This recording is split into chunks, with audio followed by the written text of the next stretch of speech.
Students, welcome to your channel Parivartan Physics. Dear students, by this video we are starting a series of videos for the preparation of KCET 2026. In this series of videos, we'll be learning chapter-wise concepts, MCQs, shortcuts, tips as well as tricks to solve the MCQs. Right? So we'll see all the concepts related to KCET in this series of videos. And those who are preparing for KCET 2026, for them these videos will be surely helpful. So please go through the videos in detail, make the notes of the synopsis what I give and solve the MCQs. Illena MCQs ಏನು solve ಮಾಡಿರ್ತೀನಿ ಇದನ್ನ ಬಿಟ್ಟು ನೀವು ಕೆಲವೊಂದಿಷ್ಟು ಮತ್ತೆ extra MCQs ಗಳನ್ನು ಕೂಡ solve ಮಾಡ್ರಿ so that you will get a grip on solving the MCQs. Other than this, there are two more playlists I have started for this academic year. One is 5 mark important derivations from each chapter up till chapter number 4 videos upload ಆಗಿದಾವೆ. Another one is 5 mark important numericals, 5 marks numericals. ಮತ್ತೊಂದು play list ಇದೆ ಅಲ್ಲೇ 5 marks numericals ನಾವು ಕಲಿತೀವಿ. There 3 chapters numericals have been completed, right? So please go through the playlist also and you will find it.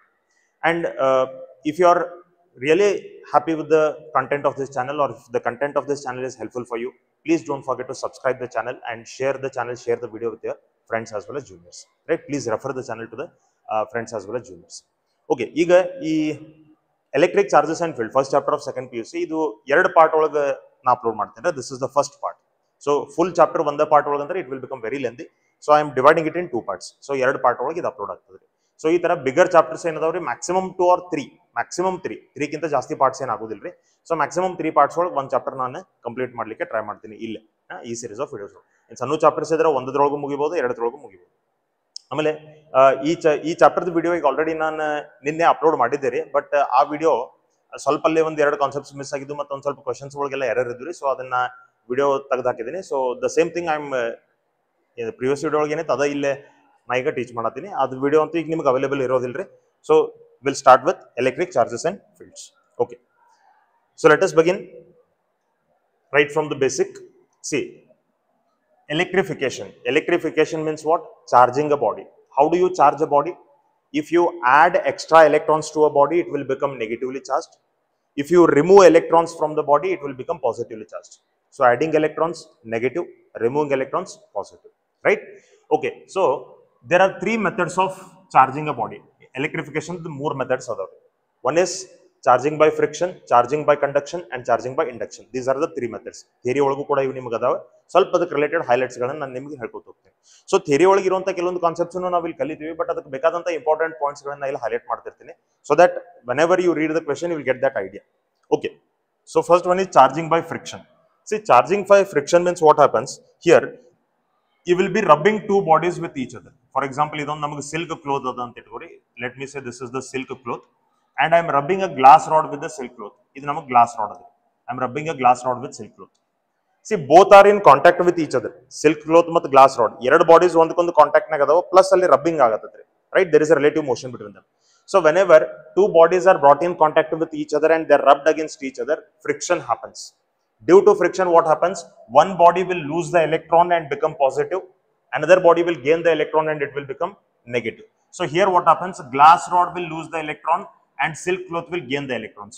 So silk cloth becomes a negatively charged body and glass rod becomes a positively charged body, right?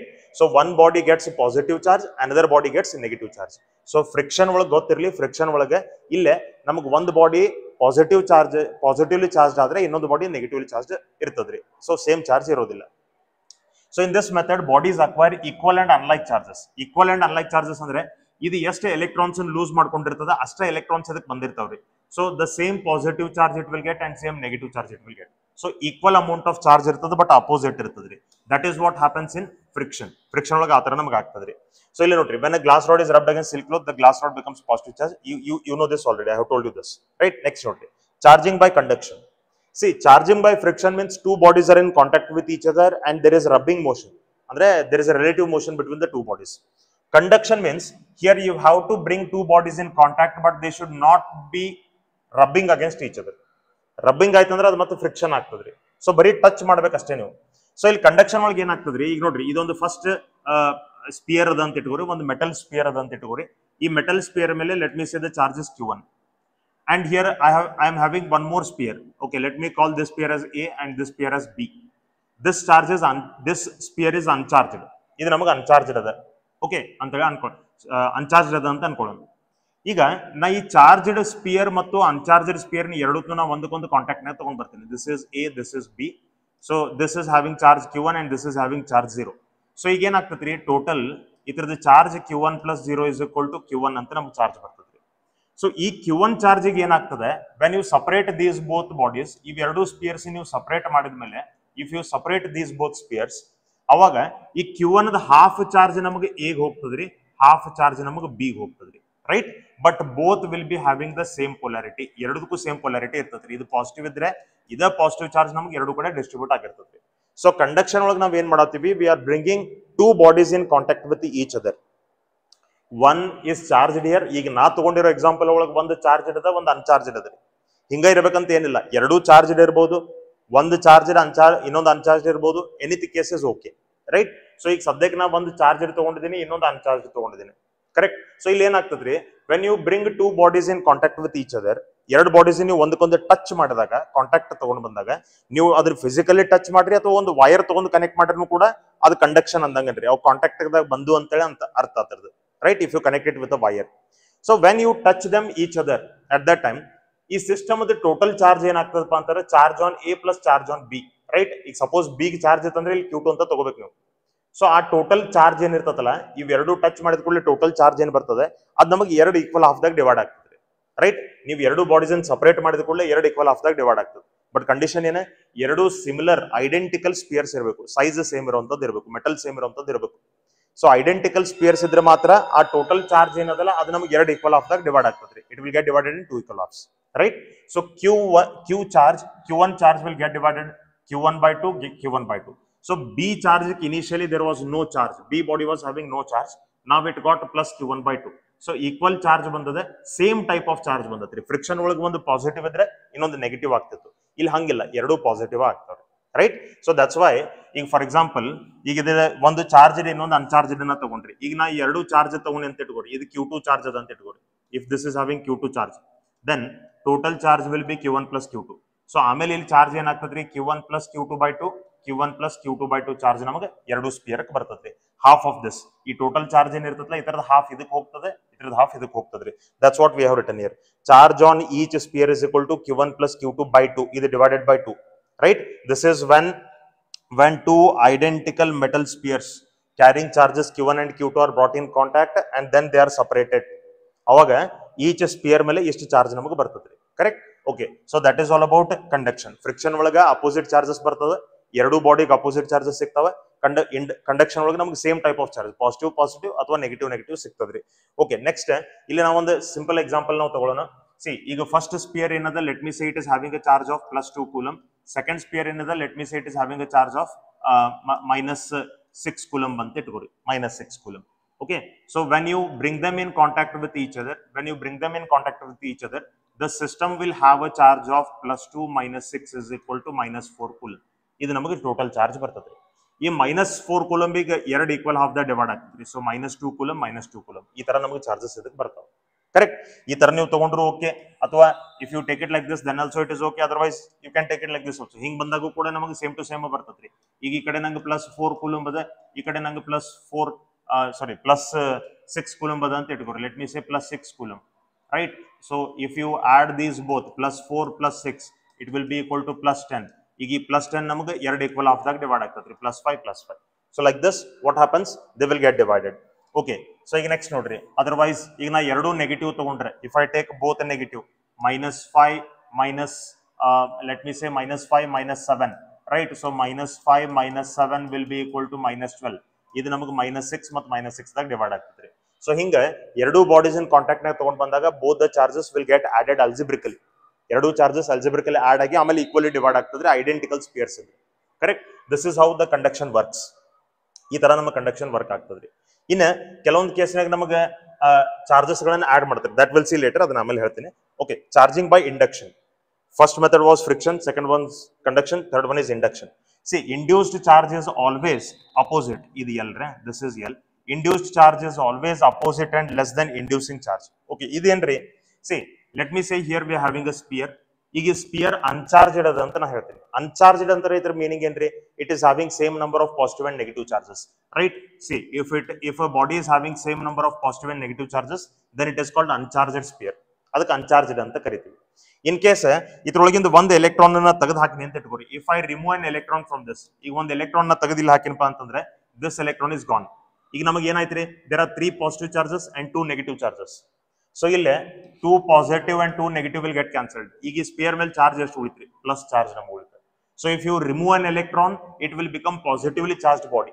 ಒಂದು electron ನೀವು ತೆಗೆದು ಹಾಕಿರಿ ಅಂದ್ರೆ ಅದು positively charge ಬಾಡಿಯಾಗಿ convert ಆಗ್ತದ್ರಿ. Suppose other ಬಾಡಿಗೆ if there are equal number of positive and negative charges, if you add one more electron from outside, ಈಗ ಇದಕ್ಕೆ ಚಾರ್ಜ್ ಏನ್ ಬರ್ತದಪ್ಪ ಅಂದ್ರೆ ನೆಗೆಟಿವ್ ಚಾರ್ಜ್ ಬರ್ತದೆ. Correct?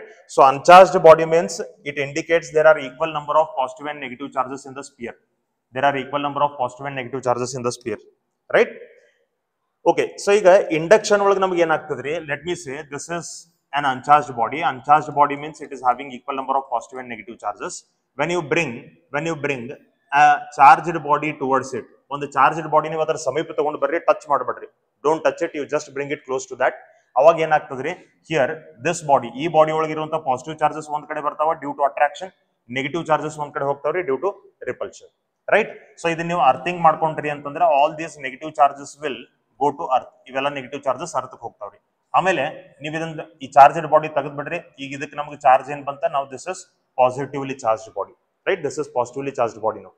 Okay, so we got to know how it gets charged by induction. ನೀವು ಒಂದಕ್ಕೊಂದು touch ಮಾಡಿಲ್ಲ. ಆಮೇಲೆ ನೋಡ್ರಿ, ಇದ್ರದ್ದು ಏನು ಚಾರ್ಜ್ ಅದ, ಈ ಚಾರ್ಜ್ ಇದ್ರ ಜೊತೆ ಶೇರ್ ಆಗಿಲ್ರಿ. It is not transmitted to that body, right? So without touching we are charging it. ನಾವು ಟಚ್ ಮಾಡ್ಲಾರ್ದೆ ಅದನ್ನ ಚಾರ್ಜ್ ಮಾಡತ್ತೀವಿ. Okay, so this is how by induction it charges. ಈಗ ಇದೇನ್ ಚಾರ್ಜೆಡ್ ಬಾಡಿ ಅದಲ್ಲ, ಈ ಚಾರ್ಜೆಡ್ ಬಾಡಿ ಮೇಲೆ ಇರುವಂತಹ ಚಾರ್ಜ್ ಇಂಡ್ಯೂಸಿಂಗ್ ಚಾರ್ಜ್ ಅಂತ ಕರೀತಾರೆ. This is called inducing charge. Inducing charge. ಆಮೇಲೆ ಈ ಅನ್ಚಾರ್ಜ್ಡ್ ಬಾಡಿಗೆ ಏನ್ ಚಾರ್ಜ್ ಬಂತಲ್ಲ, ಇದಕ್ಕೆ ಇಂಡ್ಯೂಸ್ಡ್ ಚಾರ್ಜ್ ಅಂತ ಕರೀತಾರೆ. This is called induced charge. Induced charge is represented by Q dash and inducing charge is represented by Q. ಇದನ್ Q ಅಂತ ತಗೊಳ್ರಿ, ಇದನ್ Q dash ಅಂತ ತಗೊಳ್ರಿ. This is Q dash, right? So Q dash induced charge ಎಷ್ಟು ಇರ್ತದಪ್ಪ ಅಂತಂದ್ರೆ induced charge will be this much. Q dash equal to minus Q. Minus ಯಾಕಂತಂದ್ರೆ ಈಗ ನಮಗೆ ಇದು ಯಾವ ಚಾರ್ಜ್ ಇರ್ತದ ನೋಡ್ರಿ, ಇಂಡ್ಯೂಸಿಂಗ್ ಚಾರ್ಜ್ ಪೊಲಾರಿಟಿ ಯಾವ್ದು ಇರ್ತದ ಅದರ ಅಪೋಸಿಟ್ ಪೊಲಾರಿಟಿ ಅದಕ್ಕೆ ಬರ್ತದೆ. This is negative, this will become positive. This is positive, this will become negative. ಈ ತರ ನಮಗೆ ಆಗ್ತದೆ. ಸೊ ಇದು ಇಂಡ್ಯೂಸ್ಡ್ ಚಾರ್ಜ್ ನಮಗೆ ಎಷ್ಟು ಇರ್ತದಪ್ಪ ಅಂದ್ರೆ it will B minus Q into the bracket 1 minus 1 divided by K, right? This is charge on inducing charge. ಇದು ನಮಗೆ ಇಂಡ್ಯೂಸಿಂಗ್ ಚಾರ್ಜ್ ಇಲ್ಲಿ ತಗೋಬೇಕು. ಇದು ಇಂಡ್ಯೂಸ್ಡ್ ಚಾರ್ಜ್. ಆಮೇಲೆ ಈ ಇಂಡ್ಯೂಸ್ಡ್ ಚಾರ್ಜ್ ಏನಿರ್ತದಲ್ಲ, it is always opposite and less than the inducing charge. ಅಂದ್ರೆ ನಮಗೆ ಈ ಬಾಡಿ ಮೇಲೆ ಏನ್ ಚಾರ್ಜ್ ಬಂತ, this is always less than the charge on this body. ಯಾವ ಬಾಡಿ ನಾವು ಚಾರ್ಜ್ ಮಾಡ್ಲಿಕ್ಕೆ ಯೂಸ್ ಮಾಡಿದ್ವಿ, ಈ ಬಾಡಿದ ಚಾರ್ಜ್ ಗಿಂತ ಇದ್ರ ಮೇಲೆ ಚಾರ್ಜ್ ಕಮ್ಮಿ ಇರ್ತದೆ, right? Okay, that is what happens in induction. ಇದು ನಮಗೆ 3 ಮೆಥಡ್ಸ್ ಆಫ್ ಎಲೆಕ್ಟ್ರಿಫಿಕೇಶನ್ ಆಯ್ತು. ನೆಕ್ಸ್ಟ್ ನೋಡ್ರಿ, basic properties of charges. You already know this things, but I will just highlight the things now, right? So here we having quantization of charge. Quantization of charge ಅಂದ್ರೆ Q is equal to plus or minus n into E. This is quantization of charge, correct? For example, ಈಗ ಒಂದು ನಮಗೆ uncharged body ಅದ. ಈಗ ಇದ್ರೊಳಗಿಂದ ನಾವು 3 electrons ತೆಗೆದು ಹಾಕಿದ್ವಿ ಅಂತ ಇಟ್ಕೊಡಿ. If I remove 3 electrons from that, then how much is the charge on this body? ಈ ಬಾಡಿಗೆ ಎಷ್ಟು ಚಾರ್ಜ್ ಬಂತು ಅದನ್ನ ಕ್ಯಾಲ್ಕುಲೇಟ್ ಮಾಡ್ಲಿಕ್ಕೆ, if you are removing electrons, it will become positively charged body. How many electrons you have removed? 3 electrons you have removed. So 3e. This much will be the charge of that body, right? If you add, it will be minus 3e. More electrons ನೀವು add ಮಾಡಿದ್ರೆ minus 3e. So ನಿಮಗೆ charge on body calculate ಮಾಡ್ರಿ, number of electrons added or remove calculate ಮಾಡ್ರಿ. ಈ ತರದ್ದು ಏನಾದ್ರು question ಬಂದ್ರೆ you use quantization, right? Q is equal to plus or minus n into E. Okay, next one is additivity of charge. Additivity of charge ಅಂದ್ರೆ ಏನ್ರಿ, ಯಾವುದೋ ಒಂದು body ಮೇಲೆ ಎಷ್ಟು ಚಾರ್ಜ್ ಅದ. For example, if I am having 1 coulomb plus 1 coulomb minus 2 coulomb plus 3 coulomb ಅಂತ ನಮಗೆ charge ಅದ ಅಂತ ಇಟ್ಕೋರಿ. Net charge on this will be plus 1 minus 2 plus 3. So 3 plus 1 is 4. 4 minus 2 is equal to 2. So the charge on this body is 2 coulomb. So additivity ಅಂತಂದ್ರೆ ಯಾವುದೇ ಒಂದು body ಮೇಲೆ ಎಷ್ಟು ಚಾರ್ಜಸ್ ಅದಲ್ಲ ಅದನ್ನೆಲ್ಲಾನು ನೀವು ಅಲ್ಜಿಬ್ರಿಕಲಿ ಆಡ್ ಮಾಡಬೇಕು, ವಿತ್ ಸೈನ್ ನೀವು ಆಡ್ ಮಾಡ್ಕೋಬೇಕು, right? Okay, that is additivity of charge. Conservation of charge. We know very well, charge is neither created nor destroyed. It is transferred from one body to another body, right? Okay, next nodri. If a body is positively charged, its mass slightly decreases. If a body is given negative charge, its mass slightly increases. Why it happens like that?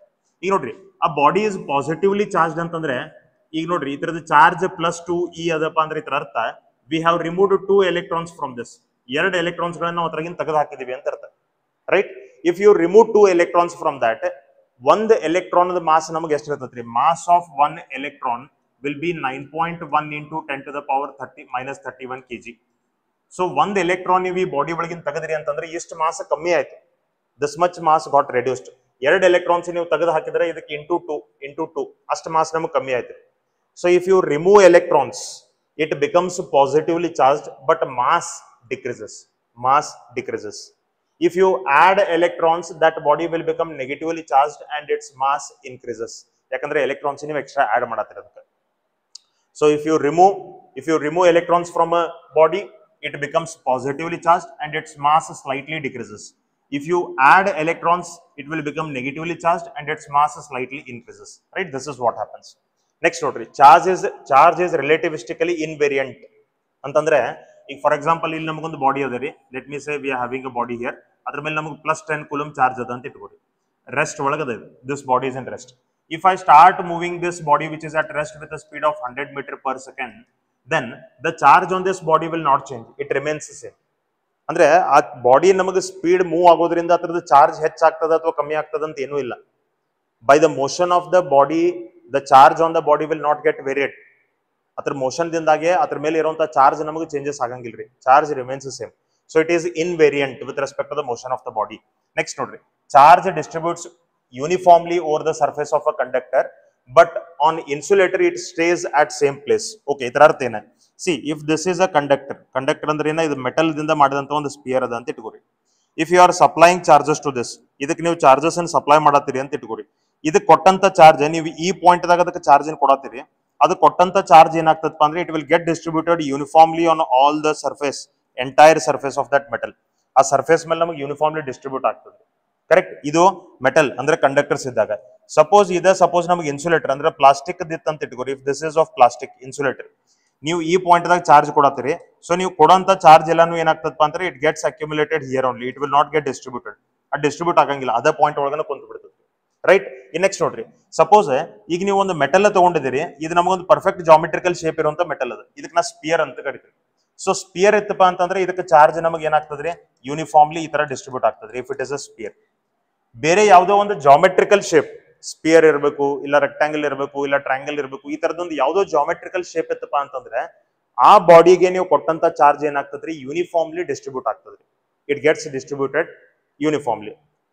But ಈ ತರ ನಮಗೆ ಅದೊಂದು perfect geometrical shape ಇರುವಂತದ್ದು ಇರಬೇಕು, uniformly distribute ಆಗ್ತದೆ.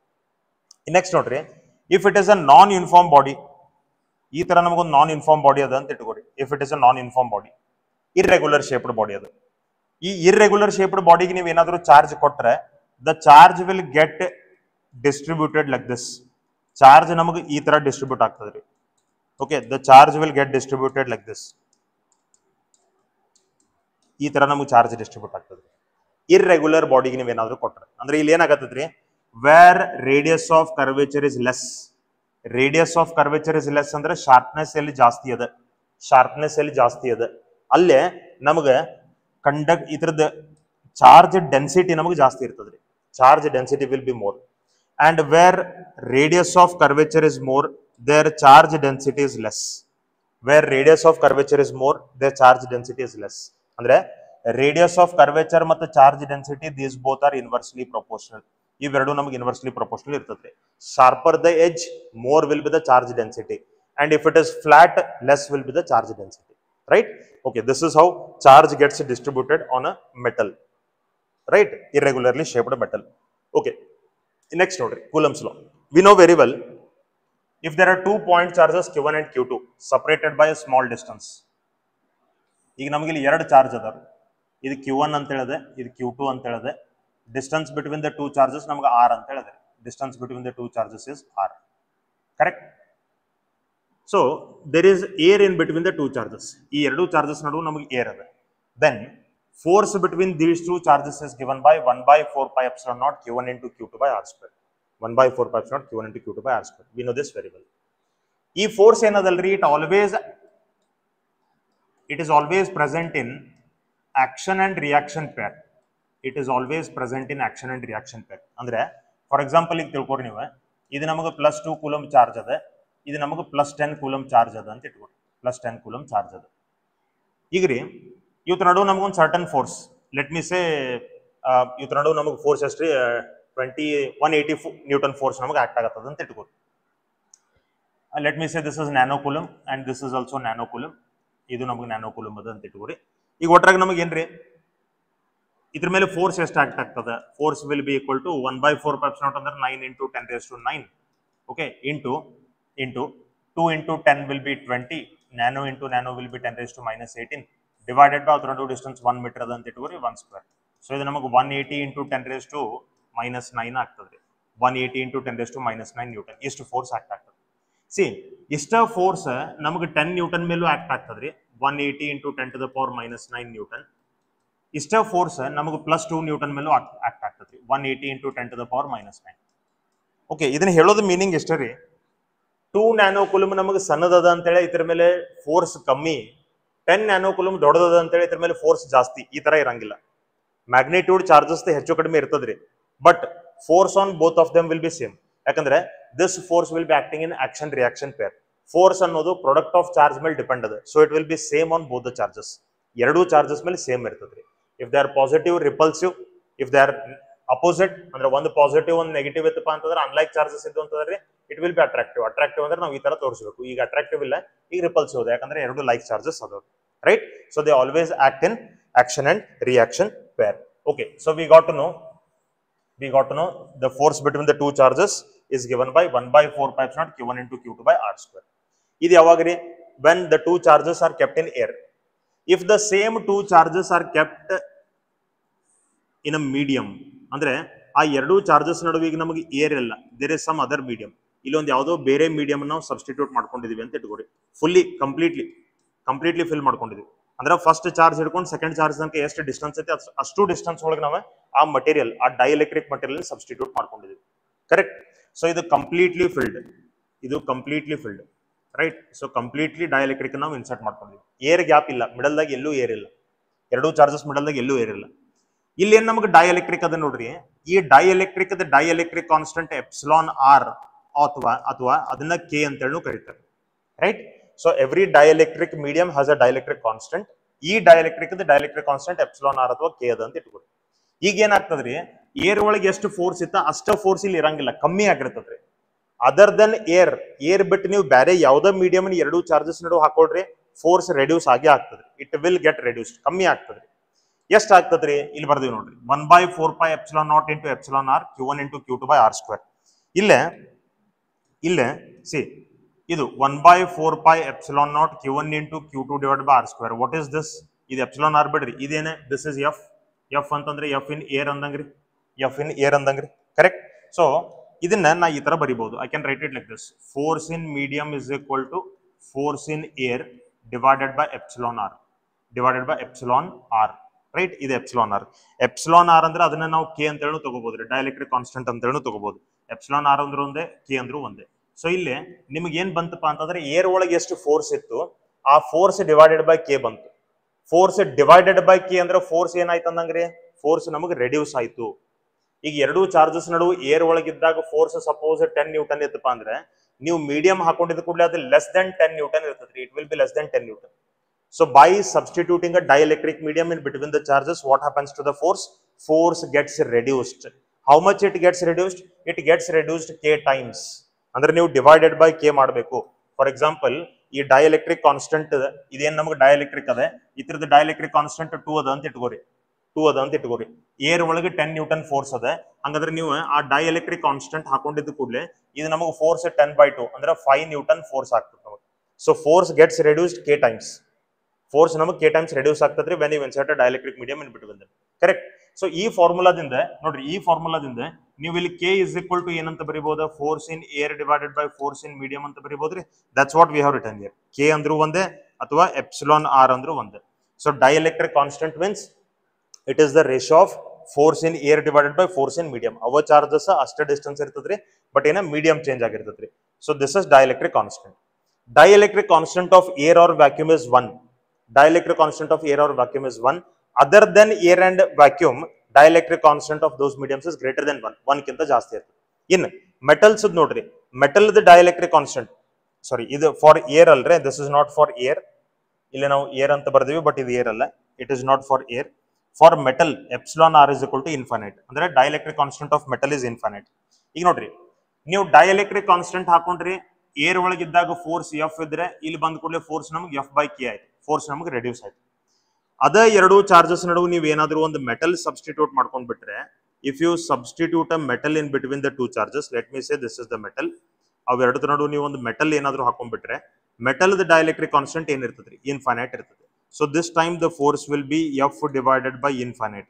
F divided by infinite ಅಂದ್ರೆ ಏನ್ರಿ, zero. So whenever you substitute a metal in between the two charges, the force between them will become zero. Metal ನೀವು ಏನಾದರೂ ಇನ್ಸರ್ಟ್ ಮಾಡ್ಕೊಂಡ್ರೆ ಫೋರ್ಸ್ ನಮಗೆ zero ಆಗಿಬಿಡ್ತದೆ, because it's dielectric constant is infinite, right? So this is all about the force. ನೆನಪಿರಲಿ, this is force in between the two charges when they are kept in air. This is force in between the two charges when there is a dielectric medium completely filled in between the two charges. Metal ಹಾಕೊಂಡಾಗ force zero.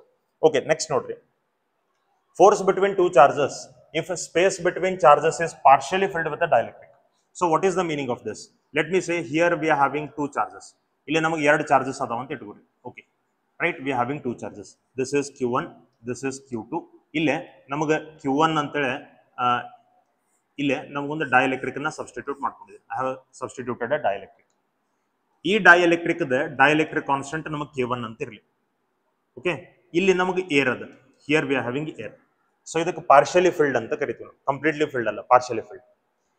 ಈ dielectric ಏನ್ ಹಾಕೊಂಡಿದ್ದೀರಿ, ಇತರದ distance ನಮ್ಗೆ R1 ಅಂತ ಇರಲಿ, air ಏನದ ಇತರದ distance ನಮ್ಗೆ R2 ಅಂತ ಇರಲಿ. Let the distance of this B R2, correct? So ಈಗ ನಮ್ಗೆ ಫೋರ್ಸ್ ಎಷ್ಟು ಆಗ್ತದಪ್ಪ ಅಂದ್ರೆ, force will B 1/4 pi epsilon naught Q1 into Q2 divided by root K1 into R1 plus root K2 into R2 whole square, right? This much will be the force. Istu force ನಮಗೆ ಇರ್ತದ್ರಿ when the dielectric in between the charges is partially filled. ಅಥವಾ ನೀವು ಇಲ್ಲಿ double dielectric ತಗೊಂಡ್ರು ಕೂಡ ಅಷ್ಟೇ formula ಅದನ್ನೇ use ಮಾಡ್ಬೇಕು ನೀವು. ಈಗ ನೋಡ್ರಿ, ಇಲ್ಲೇ ನಾವು ಒಂದು ಡೈಎಲೆಕ್ಟ್ರಿಕ್ ತಗೊಂಡಿದ್ವಿ, ಇನ್ನು ಏರ್ ಇತ್ತು ಅಂದ್ರೆ ಸೆಕೆಂಡ್ ಡೈಎಲೆಕ್ಟ್ರಿಕ್ ಏರ್ ಅಂದಂಗ್ರಿ. ಏರ್ ಕೂಡ ಒಂದು ಡೈಎಲೆಕ್ಟ್ರಿಕ್, ಬಟ್ ಅದರದ ಡೈಎಲೆಕ್ಟ್ರಿಕ್ ಕಾನ್ಸ್ಟೆಂಟ್ 1 ಇರ್ತದ್ರಿ. ಸೊ ಸಪೋಸ್ ಇಲ್ಲಿ ಎರಡು ಡೈಎಲೆಕ್ಟ್ರಿಕ್ ತಗೊಂಡಿದ್ರಿ ಅಂತ ಇಟ್ಕೊಡಿ. If you have taken two dielectrics, ಇದು ಒಂದು, ಇದು ಎರಡು. If you have taken two dielectrics, dielectric constant of first one is K1, dielectric constant of second dielectric is K2. Distance of the first dielectric is R1, distance of the second dielectric is R2. ಈ ತರ ಇತ್ತಪ್ಪ ಅಂದ್ರೆ ಅವಾಗೂ ಕೂಡ ನೀವು ಇದೇ formula use ಮಾಡ್ರಿ. Use the same formula. So if there are two dielectrics in between the charges or partially filled dielectric ಇತ್ತಪ್ಪ ಅಂತಂದ್ರೆ you can use this formula. ಇಲ್ಲಿ ಏರ್ ಎಲ್ಲಿರ್ತದೆ ನೋಡ್ರಿ, ಏರ್ ದ ಡೈಎಲೆಕ್ಟ್ರಿಕ್ ಕಾನ್ಸ್ಟೆಂಟ್ ನೀವು 1 ಅಂತ ತಗೋಬೇಕು, ಅದಷ್ಟೇ ಡಿಫರೆನ್ಸ್ ಇದೆ, right? So this is the formula to calculate the force between the two charges when the distance between them is partially filled. Next ನೋಡ್ರಿ, equilibrium of third charge placed between two charges. Equilibrium of third charge placed between two charges ಅಂದ್ರೆ ಇದರ ಅರ್ಥ ಏನು? C, ಇಲ್ಲಿ ನಮಗೆ ಎರಡು charges ಅದಾವ್ರಿ. Let me say this is plus Q1, ಆಮೇಲೆ ಇಲ್ಲಿ ನಮಗೆ ಮತ್ತೊಂದು ಚಾರ್ಜ್ ಅದ. Let me say this is plus Q2, correct? So ಈಗ ಇವು ಎರಡೂ ಚಾರ್ಜಸ್ ನಡುವೆ ನಮಗೆ R ಅಂತ ಡಿಸ್ಟೆನ್ಸ್ ಅದ. Distance between the two charges is R. ಈಗ ನಮಗೆ ಏನಾಗಬೇಕಾಗಿತ್ತು ರೀ, we want to keep one more charge called as Q3 ಅಂತೇಳಿ ಇನ್ನೊಂದು ಚಾರ್ಜ್ ಅನ್ನ ನಾ ಇವು ಎರಡೂ ಚಾರ್ಜಸ್ ನಡು ಇಲ್ಲೇನ ನಮಗೆ ಸ್ಪೇಸ್ ಅದ, ಎಷ್ಟು ಜಾಗದ ಒಳಗೆ ನಾ ಎಲ್ಲೋ ಒಂದು ಕಡೆ ಇಡಾವುದಿನಿ, ಸೊ ದಟ್ ಆ ಚಾರ್ಜ್ ನಮಗೆ ಇಕ್ವಿಲಿಬ್ರಿಯಂ ಒಳಗೆ ಇರಬೇಕು. ಇಕ್ವಿಲಿಬ್ರಿಯಂ ಅಂದ್ರೆ ಏನ್ರಿ, ನೆಟ್ ಫೋರ್ಸ್ ಅದ್ರ ಮೇಲೆ ಝೀರೋ ಆಗ್ಬೇಕು. ಸೊ ಲೆಟ್ ಮಿ ಸೇ ಈ ಪಾಯಿಂಟ್ ಒಳಗೆ ನಾವು ಥರ್ಡ್ ಚಾರ್ಜ್ ಇಟ್ಕೊಳಕತ್ತೀವಿ, ಅವಾಗ ಆ ಥರ್ಡ್ ಚಾರ್ಜ್ ಮೇಲೆ ನೆಟ್ ಫೋರ್ಸ್ ನಮಗೆ ಝೀರೋ ಆಗತ್ತದ ಅಂತ ಇಟ್ಕೊಳ್ಳಿ. ಸೊ ಈ ಪಾಯಿಂಟ್ ಎಷ್ಟು ದೂರ ಅದ ಅನ್ನೋದನ್ನ ನಮ್ಗೆ ಕಂಡುಹಿಡಿರಿ ಅಂತ ಕೇಳ್ತಾರೆ. So x is the distance. If the distance of Q3 from Q1 is x, then this will be r minus x. ಇದು ನಮಗೆ r minus x ಇರ್ತದೆ, ಕರೆಕ್ಟ್ ರೀ? ಓಕೆ, ಇಲ್ಲಿ ಯಾಕೆ ನಮಗಿದು ಇಕ್ವಿಲಿಬ್ರಿಯಂ ಒಳಗೆ ಬರ್ತದ್ರಿ? why it will come in equilibrium here? because see, this is also positive, this is also positive. So ಅವ್ರ ನಡುವೆ ರಿಪಲ್ಸಿವ್ ಫೋರ್ಸ್ ಇರ್ತದ್ರಿ. ಸೊ ಇದು ಫಸ್ಟ್ ಚಾರ್ಜ್ ದಿಂದ ಥರ್ಡ್ ಚಾರ್ಜ್ ಮೇಲೆ ಏನು ಫೋರ್ಸ್ ಆಗ್ತದೆ, that will be in this direction. ಈ charge ದಿಂದ ಈ ಚಾರ್ಜ್ ಮೇಲೆ ಫೋರ್ಸ್, ಇದು ಪಾಸಿಟಿವ್ ಅದ ರಿಪಲ್ಸಿವ್. ಸೊ ಸೆಕೆಂಡ್ ಚಾರ್ಜ್ ದಿಂದ ಥರ್ಡ್ ಚಾರ್ಜ್ ಮೇಲೆ ಏನು ಫೋರ್ಸ್ ಆಗ್ತದೆ, that will be in this direction, F23 ಅಂತ ಬರೀತೀನಿ. So there are two opposite forces acting on it. ಈ ಪಾಯಿಂಟ್ ಬಂದ ಕೂಡಲೇ ಇವು ಎರಡು ಫೋರ್ಸ್ ಈಕ್ವಲ್ ಆಗ್ತಾವ್ರಿ, ಮ್ಯಾಗ್ನೆಟ್ಯೂಡ್ ಒಳಗೆ ಕ್ಯಾನ್ಸಲ್ ಔಟ್ ಆಗಿ ನೆಟ್ ಫೋರ್ಸ್ ನಮಗೆ ಇಲ್ಲಿ ಎಷ್ಟು ಆಗ್ತದಪ್ಪ ಅಂತಂದ್ರೆ net force will become 0. If net force is equal to 0, then that charge is said to be in equilibrium. ಆ ಚಾರ್ಜ್ ನಮಗೆ ಇಕ್ವಿಲಿಬ್ರಿಯಂ ಒಳಗದ ಅಂತ ಮೀನಿಂಗ್ ಅದು, ಕರೆಕ್ಟ್ ರೀ? ಸೊ ಈಗ ಈ ಥರ್ಡ್ ಚಾರ್ಜ್ ನಾವು ಎಲ್ಲಿ ಇಟ್ಕೋಬೇಕು ಅಂದ್ರೆ ಎಷ್ಟು ಡಿಸ್ಟೆನ್ಸ್ ಒಳಗೆ ನಾವು ಇಟ್ಕೋಬೇಕು ಅನ್ನೋದು ಕ್ವೆಶನ್ ಅದು. ಈಗ ಸದ್ಯಕ್ಕೆ ನೋಡ್ರಿ ನಾವು ಲೆಟಸ್ ಸೇ ನಮ್ ಕಂಡೀಷನ್ ಏನದ Q1 ನಮಗೆ Q2 ಕಿಂತ ಸಣ್ಣದ ಅಂತ ನಾವು ಅನ್ಕೊಳ್ಳೋಣ. ಅದನ್ನ ಯೂಸ್ ಮಾಡ್ಕೊಂಡು imagining that assuming that Q1 is less than Q2 we are writing a formula. So ಇದಕ್ಕೆ ಒಂದು ಫಾರ್ಮುಲಾ ಅದ ರೀ, ಶಾರ್ಟ್ಕಟ್ ಫಾರ್ಮುಲಾ ಅದ, ಇದನ್ನ ಫೈಂಡ್ ಮಾಡ್ಲಿಕ್ಕೆ. That is x equal to r divided by root of Q2 divided by Q1 plus or minus 1 ಅಂತೇಳಿ ನಮಗೆ formula ಅದ. This will give you the distance of that point of equilibrium from the smaller charge Q1 ದಿಂದ ಕೊಡ್ತದೆ ನಿಮಗೆ. So this always gives the distance. This formula always gives the distance from smaller charge. This gives the distance from smaller charge. ಇದು ಯಾವಾಗೂ smaller charge ಇಂದ distance ಕೊಡ್ತದೆ. Okay, ಇಲ್ಲೇ r ಅಂದ್ರೆ it is the total distance between Q1 and Q2. ಆಮೇಲೆ ಇನ್ನೊಂದು ನೆನ್ಪಿಟ್ಕೋರಿ, ಈ formula ನೀವು ಯೂಸ್ ಮಾಡಬೇಕಾದ್ರೆ root of Q2 by Q1 ಅಂತ ಏನದ, ಅಲ್ಲಿ Q2 ಅಂದ್ರೆ ನೀವು ಯಾವಾಗೂ ಬಿಗರ್ ಚಾರ್ಜ್ ತಗೋಬೇಕು, Q1 ಅಂದ್ರೆ ಯಾವಾಗೂ ಸ್ಮಾಲರ್ ಚಾರ್ಜ್ ತಗೋಬೇಕು. ಅವ್ರ ಕ್ವೆಶನ್ ಒಳಗೆ ಇದು Q1 ಇದು Q2 ಅಂತ ಕೊಡಂಗಿಲ್ಲ, ಮ್ಯಾಗ್ನಿಟ್ಯೂಡ್ ನೋಡ್ಕೊಂಡು ನೀವು ಚೂಸ್ ಮಾಡ್ಕೋಬೇಕು. whichever is bigger charge you keep it in numerator, whichever is smaller charge you keep it in denominator, right? So ಇಷ್ಟು ನಮಗೆ ಈ x ಅಂದ್ರೆ ಈಕ್ವಿಲಿಬ್ರಿಯಂ, ಥರ್ಡ್ ಚಾರ್ಜ್ ಈಕ್ವಿಲಿಬ್ರಿಯಂ ಒಳಗೆ ಇರಬೇಕಾದ್ರೆ ಯಾವ ಪಾಯಿಂಟ್ ಒಳಗೆ ನಾವು ಇಟ್ಕೋಬೇಕು, ಆ ಪಾಯಿಂಟ್ ಡಿಸ್ಟೆನ್ಸ್ ನಮಗೆ ಇಲ್ಲಿ ಸಿಗ್ತದೆ. ಓಕೆ, ಇನ್ ಪ್ಲಸ್ ಮೈನಸ್ ಯಾವಾಗ್ರಿ? See plus when both Q1 and Q2 are like charges, plus, right? So plus you use when both the charges Q1 and Q2 are like charges. ಇವು ನಮಗೆ like charges ಇದ್ರೆ plus use ಮಾಡ್ರಿ, unlike charges ಇದ್ರೆ minus use ಮಾಡ್ರಿ. Okay, unlike charges ಇದ್ದಾಗ ನಮಗೆ ಏನಾಗ್ತದ್ರಿ? What happens when they are unlike charges? ಈಗ ನೋಡ್ರಿ, ದಿಸ್ ಇಸ್ ಪ್ಲಸ್ Q1, ಇದು ನಮಗೆ ಪ್ಲಸ್ Q1 ಅದ, ಇದು ನಮಗೆ ಮೈನಸ್ Q2 ಅದ ಅಂತ ಇಟ್ಕೋರಿ. This is minus Q2, correct? ಈಗ ನಾ ಸಪೋಸ್ ಆ ಥರ್ಡ್ ಚಾರ್ಜ್ ಇಲ್ಲಿ ಇಟ್ಕೊಂಡ್ರೆ, if I keep the third charge here, positive charge ದಿಂದ ರಿಪಲ್ಸಿವ್ ಫೋರ್ಸ್ ಇದು ಪಾಸಿಟಿವ್ ಅದ್ರೆ, ಪಾಸಿಟಿವ್ ಚಾರ್ಜ್ ಇಂದ ರಿಪಲ್ಸಿವ್ ಫೋರ್ಸ್, ನೆಗೆಟಿವ್ ಚಾರ್ಜ್ ಇಂದ ಅಟ್ರಾಕ್ಟಿವ್ ಫೋರ್ಸ್, ಅಂದ್ರೆ ಎರಡೂ ಫೋರ್ಸಸ್ ನಮ್ಗೆ ಏನಾಗ್ತಾವ್ರಿ? ಸೇಮ್ ಡೈರೆಕ್ಷನ್ ಒಳಗೆ ಬರ್ಲಿಕ್ಕೆ ಶುರು ಆಗ್ತಾವ್ರಿ. ಸೇಮ್ ಡೈರೆಕ್ಷನ್ ದಾಗ ಬಂದ್ರೆ ನೆಟ್ ಫೋರ್ಸ್ ಜೀರೋ ಆಗಕ್ಕೆ ಸಾಧ್ಯ ಇಲ್ಲ, ಯಾಕಂದ್ರೆ ಇವೆರಡು ಆಡ್ ಆಗ್ತಾವ್ರಿ, they will not get cancelled out. So ಈಗ ನಮಗೆ ಏನಾಗ್ತದ್ರಿ? That third charge has to be kept outside the charges. ಅವು ಎರಡು ಚಾರ್ಜಸ್ ಬಿಟ್ಟು ಹೊರಗಡೆ ನಾವು ಇಡಬೇಕಾಗ್ತದ್ರಿ.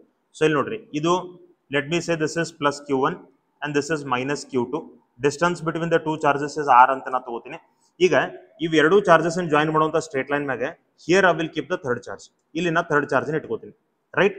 ಇಲ್ಲಿ ನಾ ಥರ್ಡ್ ಚಾರ್ಜ್ ಇಟ್ಕೊಂಡ್ರೆ ಈಗ ನೋಡ್ರಿ ಫೋರ್ಸ್ ಹೆಂಗಿರ್ತದ್ರಿ, right? This is positive, this is positive. So first charge the force ಇದ್ರ ಮೇಲೆ ರಿಪಲ್ಸಿವ್ ಇರ್ತದ್ರಿ. I will call this as F13, force acting on third charge due to first charge. Second charge negative ಅದ, ಇದು positive ಅದ, so attractive force ಇರ್ಬೇಕ್ರಿ. ಈಗ ಇತರದ್ದು force ನಮ್ಗೆ ಈ ಕಡೆ ಬರ್ಬೇಕ್ರಿ, F23. ಸೊ ಈಗ ಅಪೋಸಿಟ್ ಬಂದ್ರಿ, ಅಪೋಸಿಟ್ ಬಂದು ಅಂದ್ರೆ ಈ ಪಾಯಿಂಟ್ ಬಂದ ಕೂಡಲೇ ಅವು ಈಕ್ವಲ್ ಆಗ್ತಾವೆ, ಯಾವುದೋ ಒಂದು ಪಾಯಿಂಟ್ ಮ್ಯಾಗ್ನಿಟ್ಯೂಡ್ ಈಕ್ವಲ್ ಆಗ್ತಾವೆ. ಸೊ ನೆಟ್ ಫೋರ್ಸ್ ನಮಗೆ ಜೀರೋ ಆಗ್ತದೆ. ನೆಟ್ ಫೋರ್ಸ್ ಜೀರೋ ಆದ್ರೆ ಈಕ್ವಿಲಿಬ್ರಿಯಂ ಅಂತಂದಂಗೆ. ಸೊ ಈಗ ಈ Q3 ಚಾರ್ಜ್ ನಾವು ಎಷ್ಟು ದೂರ ಇಟ್ಕೊಂಡಿದೀವಿ, ವೇರ್ ಫ್ರಮ್ Q1, ಆ ಎಕ್ಸ್ ಕ್ಯಾಲ್ಕುಲೇಟ್ ಮಾಡ್ಲಿಕ್ಕೂ ಕೂಡ ನೀವು ಇದೇ ಫಾರ್ಮುಲಾ ಯೂಸ್ ಮಾಡ್ರಿ, but negative sign for unlike charges, negative sign for unlike charges, correct? So this is how we have to find the position where the third charge will be in equilibrium. We are only speaking about third charge in equilibrium, not all three charges in equilibrium. All three charges in equilibrium ಅಂತಂದ್ರೆ net force on first charge 0 ಆಗಬೇಕ್ರಿ, net force on third charge 0 ಆಗಬೇಕ್ರಿ, net force on second charge 0 ಆಗಬೇಕ್ರಿ. System in equilibrium ಅಂತ ಕರೀತಾರೆ ಅದನ್ನ. Okay, ಈಗ ನಾವು third charge in equilibrium ಬಗ್ಗೆ ಕಲ್ತಿದೀವಿ. Okay, next will see some questions. ನಾವು ಕೆಲವೊಂದಿಷ್ಟು MCQs ಇದ್ರ ಮೇಲೆ ನಾವು ಸಾಲ್ವ್ ಮಾಡೋಣ ಅಂತ. ಈಗ ಇಲ್ಲಿ ನೋಡ್ರಿ ಏನ್ ಕೊಟ್ಟಿದ್ದಾರೆ, find number of electrons. So number of electrons ಏನ್ ಕ್ಯಾಲ್ಕುಲೇಟ್ ಮಾಡೋಣ ಅಂದ್ರೆ ನೀವು ಏನ್ ಯೂಸ್ ಮಾಡ್ಬೇಕು? ಕ್ವಾಂಟೈಸೇಷನ್ ರೂಲ್ ಯೂಸ್ ಮಾಡಬೇಕು. That should be removed from a coin so that it acquires a charge of 10⁻⁻⁶ coulomb. So number of electrons ಏನ್ calculate ಮಾಡಂದ್ರೆ charge ನಿಮಗೆ ಕೊಟ್ಟಿದ್ದಾರೆ. So Q is equal to ನೋಡ್ರಿ, ನಂಬರ್ ಆಫ್ ಎಲೆಕ್ಟ್ರಾನ್ಸ್ ರಿಮೂವ್ಡ್ ಅಂದ್ರೆ electrons ತೆಗೆದು ಹಾಕಿರಿ ಅಂದ್ರೆ ಅದಕ್ಕೆ ಯಾವ ಚಾರ್ಜ್ ಬರ್ತದ್ರಿ? ಪಾಸಿಟಿವ್ ಚಾರ್ಜ್ ಬರ್ತದ್ರಿ. So plus N into E ಅಂತ ನಾ ಬರೀತೀನಿ.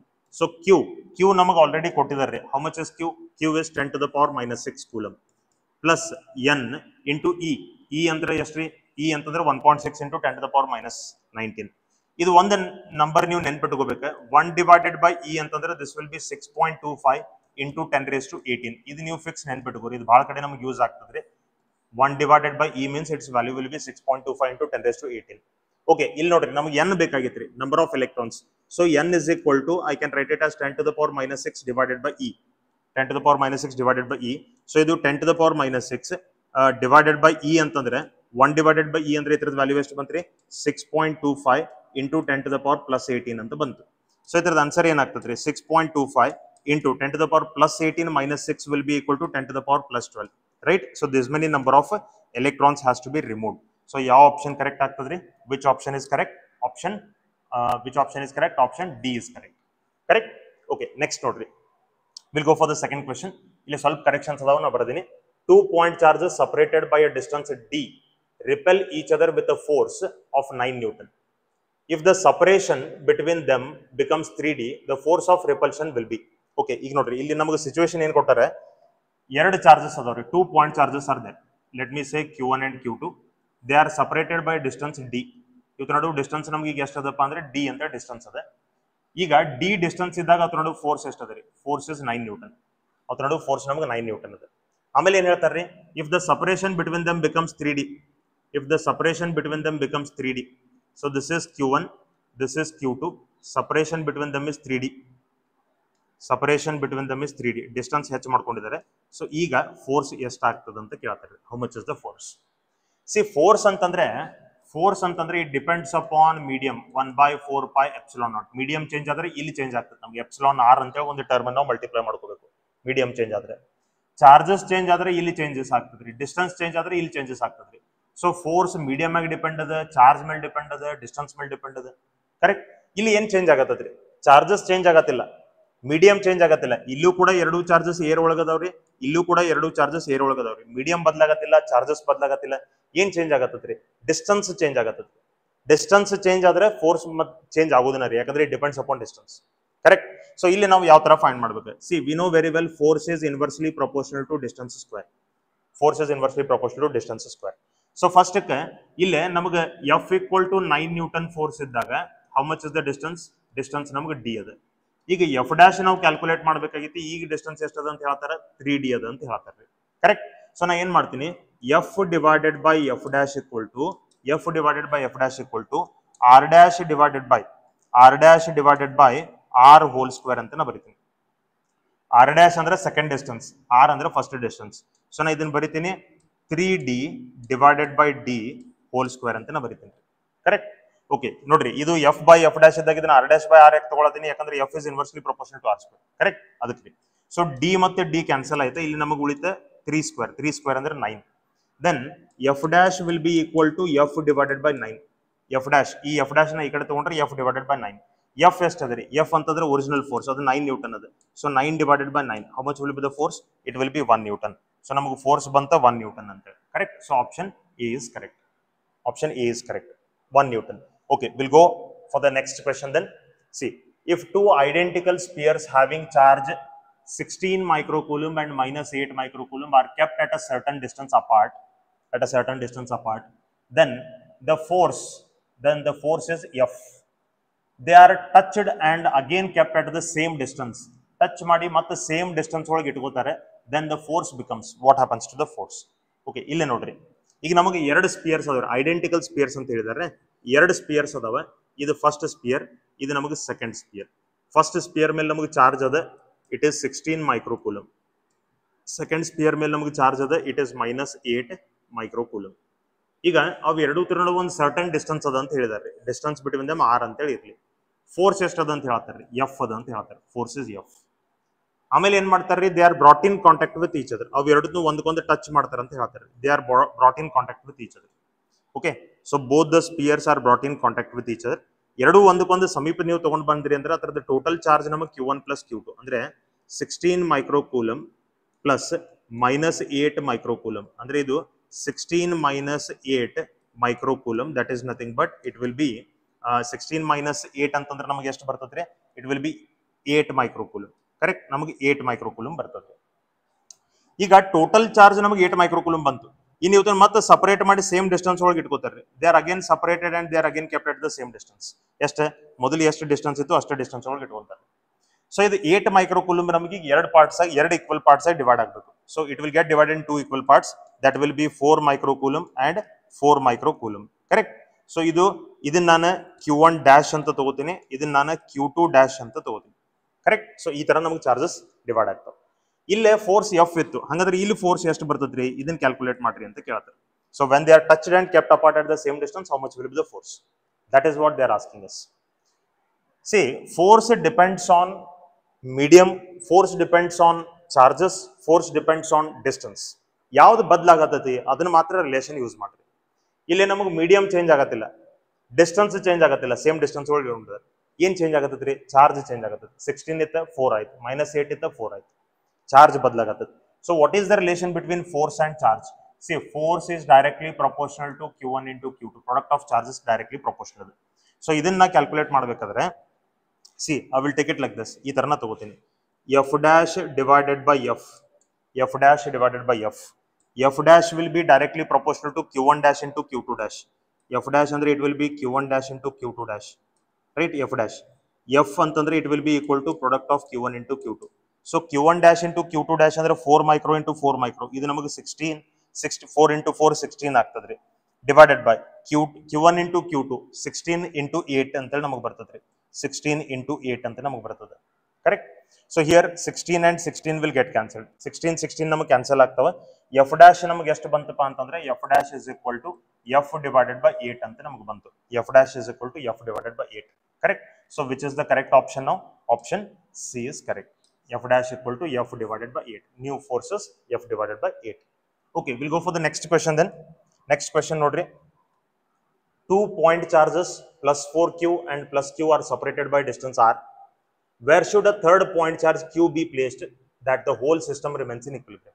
Ille whole system remains in equilibrium andanri. Whole system remains in equilibrium andre ena? ಇವೆರಡು ಚಾರ್ಜ್ ಮೇಲೂ ನೆಟ್ ಫೋರ್ಸ್ 0 ಇರಬೇಕು. ನಾವು ಇಟ್ಕೊಂಡಿರೋಂಥ ಮೂರನೇ ಚಾರ್ಜ್ ಮೇಲೂ ನೆಟ್ ಫೋರ್ಸ್ 0 ಇರಬೇಕು. ಬಟ್ ಕ್ವೆಶ್ಚನ್ ನಾವು ಏನು ಕೇಳ್ತಾನ, where third charge must be placed. Third charge ಎಲ್ಲಿ ನಾವು ಇಟ್ಕೋಬೇಕು ಅದನ್ನ ಕೇಳ್ತಾನ ನಾವು. ಎರಡು ಲೈಕ್ ಚಾರ್ಜಸ್ ಅದಾವ, ನೆನಪಿರ್ಲಿ, both are like charges. Third charge ಎಲ್ಲಿ ಇಟ್ಕೋಬೇಕು? ಸೊ ಥರ್ಡ್ ಚಾರ್ಜ್ ಇಕ್ವಿಲಿಬ್ರಿಯಂ ಬಗ್ಗೆನೇ ಕೇಳ್ತಾನೆ ನಮಗೆ. ಸಿಸ್ಟಮ್ ಇಕ್ವಿಲಿಬ್ರಿಯಂ ಒಳಗೈತೆ, ಹೌದು, ಬಟ್ ಥರ್ಡ್ ಚಾರ್ಜ್ ಇಕ್ವಿಲಿಬ್ರಿಯಂ ಒಳಗೈತೆ ಅನ್ನಂಗ್ರಿ. ಸಿಸ್ಟಮ್ ಇಕ್ವಿಲಿಬ್ರಿಯಂ ಅಂದ್ರೆ ಅದ್ರೊಳಗೆ ಮೂರನೇ ಚಾರ್ಜ್ ಏನೈತೆ ಅದು ಕೂಡ ಇಕ್ವಿಲಿಬ್ರಿಯಂ ಒಳಗೈತೆ ಅಂತ ಅಂದಂಗ್ರಿ ಅದು. ಕರೆಕ್ಟ್? ಸೊ ಮೂರನೇ ಚಾರ್ಜ್ ಎಲ್ಲಿ ಇಟ್ಕೋಬೇಕು ಅಂತ ಕೇಳ್ತಾನೆ. ಸೊ ಇದಕ್ಕೆ ನಾವು ಶಾರ್ಟ್ಕಟ್ ಫಾರ್ಮುಲಾ ನೋಡ್ಕೊಂಡಿದೀವಿ. ಸೊ ಆ ಶಾರ್ಟ್ಕಟ್ ಫಾರ್ಮುಲಾ ನಾವು ಇಲ್ಲಿ ಯೂಸ್ ಮಾಡೋಣ. ಸಾರಿ, x equal to it is r divided by root of q2 divided by q1. Right? ಎರಡು ಲೈಕ್ ಚಾರ್ಜಸ್ ಅದಾವ, ಸೊ +1 ಅಂತ ನಾ ತಗೋತೀನಿ. Correct? So r divided by q2 ಅಂತಂದ್ರೆ ಬಿಗರ್ ಚಾರ್ಜ್, q2 ಅಂದ್ರೆ bigger charge, plus 4q plus q ಅಂದ್ರೆ 4q ನ q2 ಅಂತ ತಗೋತೀನಿ, q1 ಅಂದ್ರೆ q ಅಂತ ತಗೋತೀನಿ, +1. So what I will get r divided by q cancel ಆಯ್ತು. I will get root 4 + 1. Root 4 ಅಂತಂದ್ರೆ ಏನ್ರಿ? 2 + 1. So the distance is r/3. ಆಮೇಲೆ ಈ distance it is always from smaller charge ಅಂತ ಗೊತ್ತದೆ ನಮ್ಗೆ. It is always from smaller charge. So you have to keep that third charge at a distance of r/3 from smaller charge. Smaller charge is q. Q ದಿಂದ r/3 distance ಒಳಗೆ ಇಟ್ಕೋಬೇಕು. So q ದಿಂದ r/3 from q. So option B is correct. r/3 from q. This is how we have to calculate. ನೋಡ್ರಿ, concepts, formulas ಇವೆಲ್ಲ ಗೊತ್ತಾದ್ಮೇಲೆ ನೀವು maximum MCQs ಗಳನ್ನು solve ಮಾಡಬೇಕು. If you solve more number of MCQs, you will get more knowledge, more grip on solving the MCQs. ಬರೀ synopsis, ಬರೀ concepts ನೀವು ಓದ್ಕೊಂಡ್ ಕುಂತ್ರೆ ಎಲ್ಲೇ ಹೋಗತ್ತಂಗಿಲ್ಲ. ಕರೆಕ್ಟ್? ಅದಕ್ಕೆ ನೀವು ಜಾಸ್ತಿ MCQs ಗಳನ್ನು ಸಾಲ್ವ್ ಮಾಡ್ರಿ. ನಾ ಇಲ್ಲಿ ಆಸ್ ಮಚ್ ಆಸ್ ಪಾಸಿಬಲ್ ಎಷ್ಟು ಸಾಧ್ಯತೆ ಅಷ್ಟು MCQs ಗಳನ್ನ ತಗೊಂಡಿರ್ತೀನಿ. ಇವತ್ತಿನ ಬಿಟ್ಟು ಕೂಡ ಬಹಳಷ್ಟು ವೆರೈಟಿ ಆಫ್ MCQs ಗಳು ಸಿಗ್ತಾವ್ರಿ. You can solve it to get the grip on the concepts. Right? It is your duty to solve the MCQs.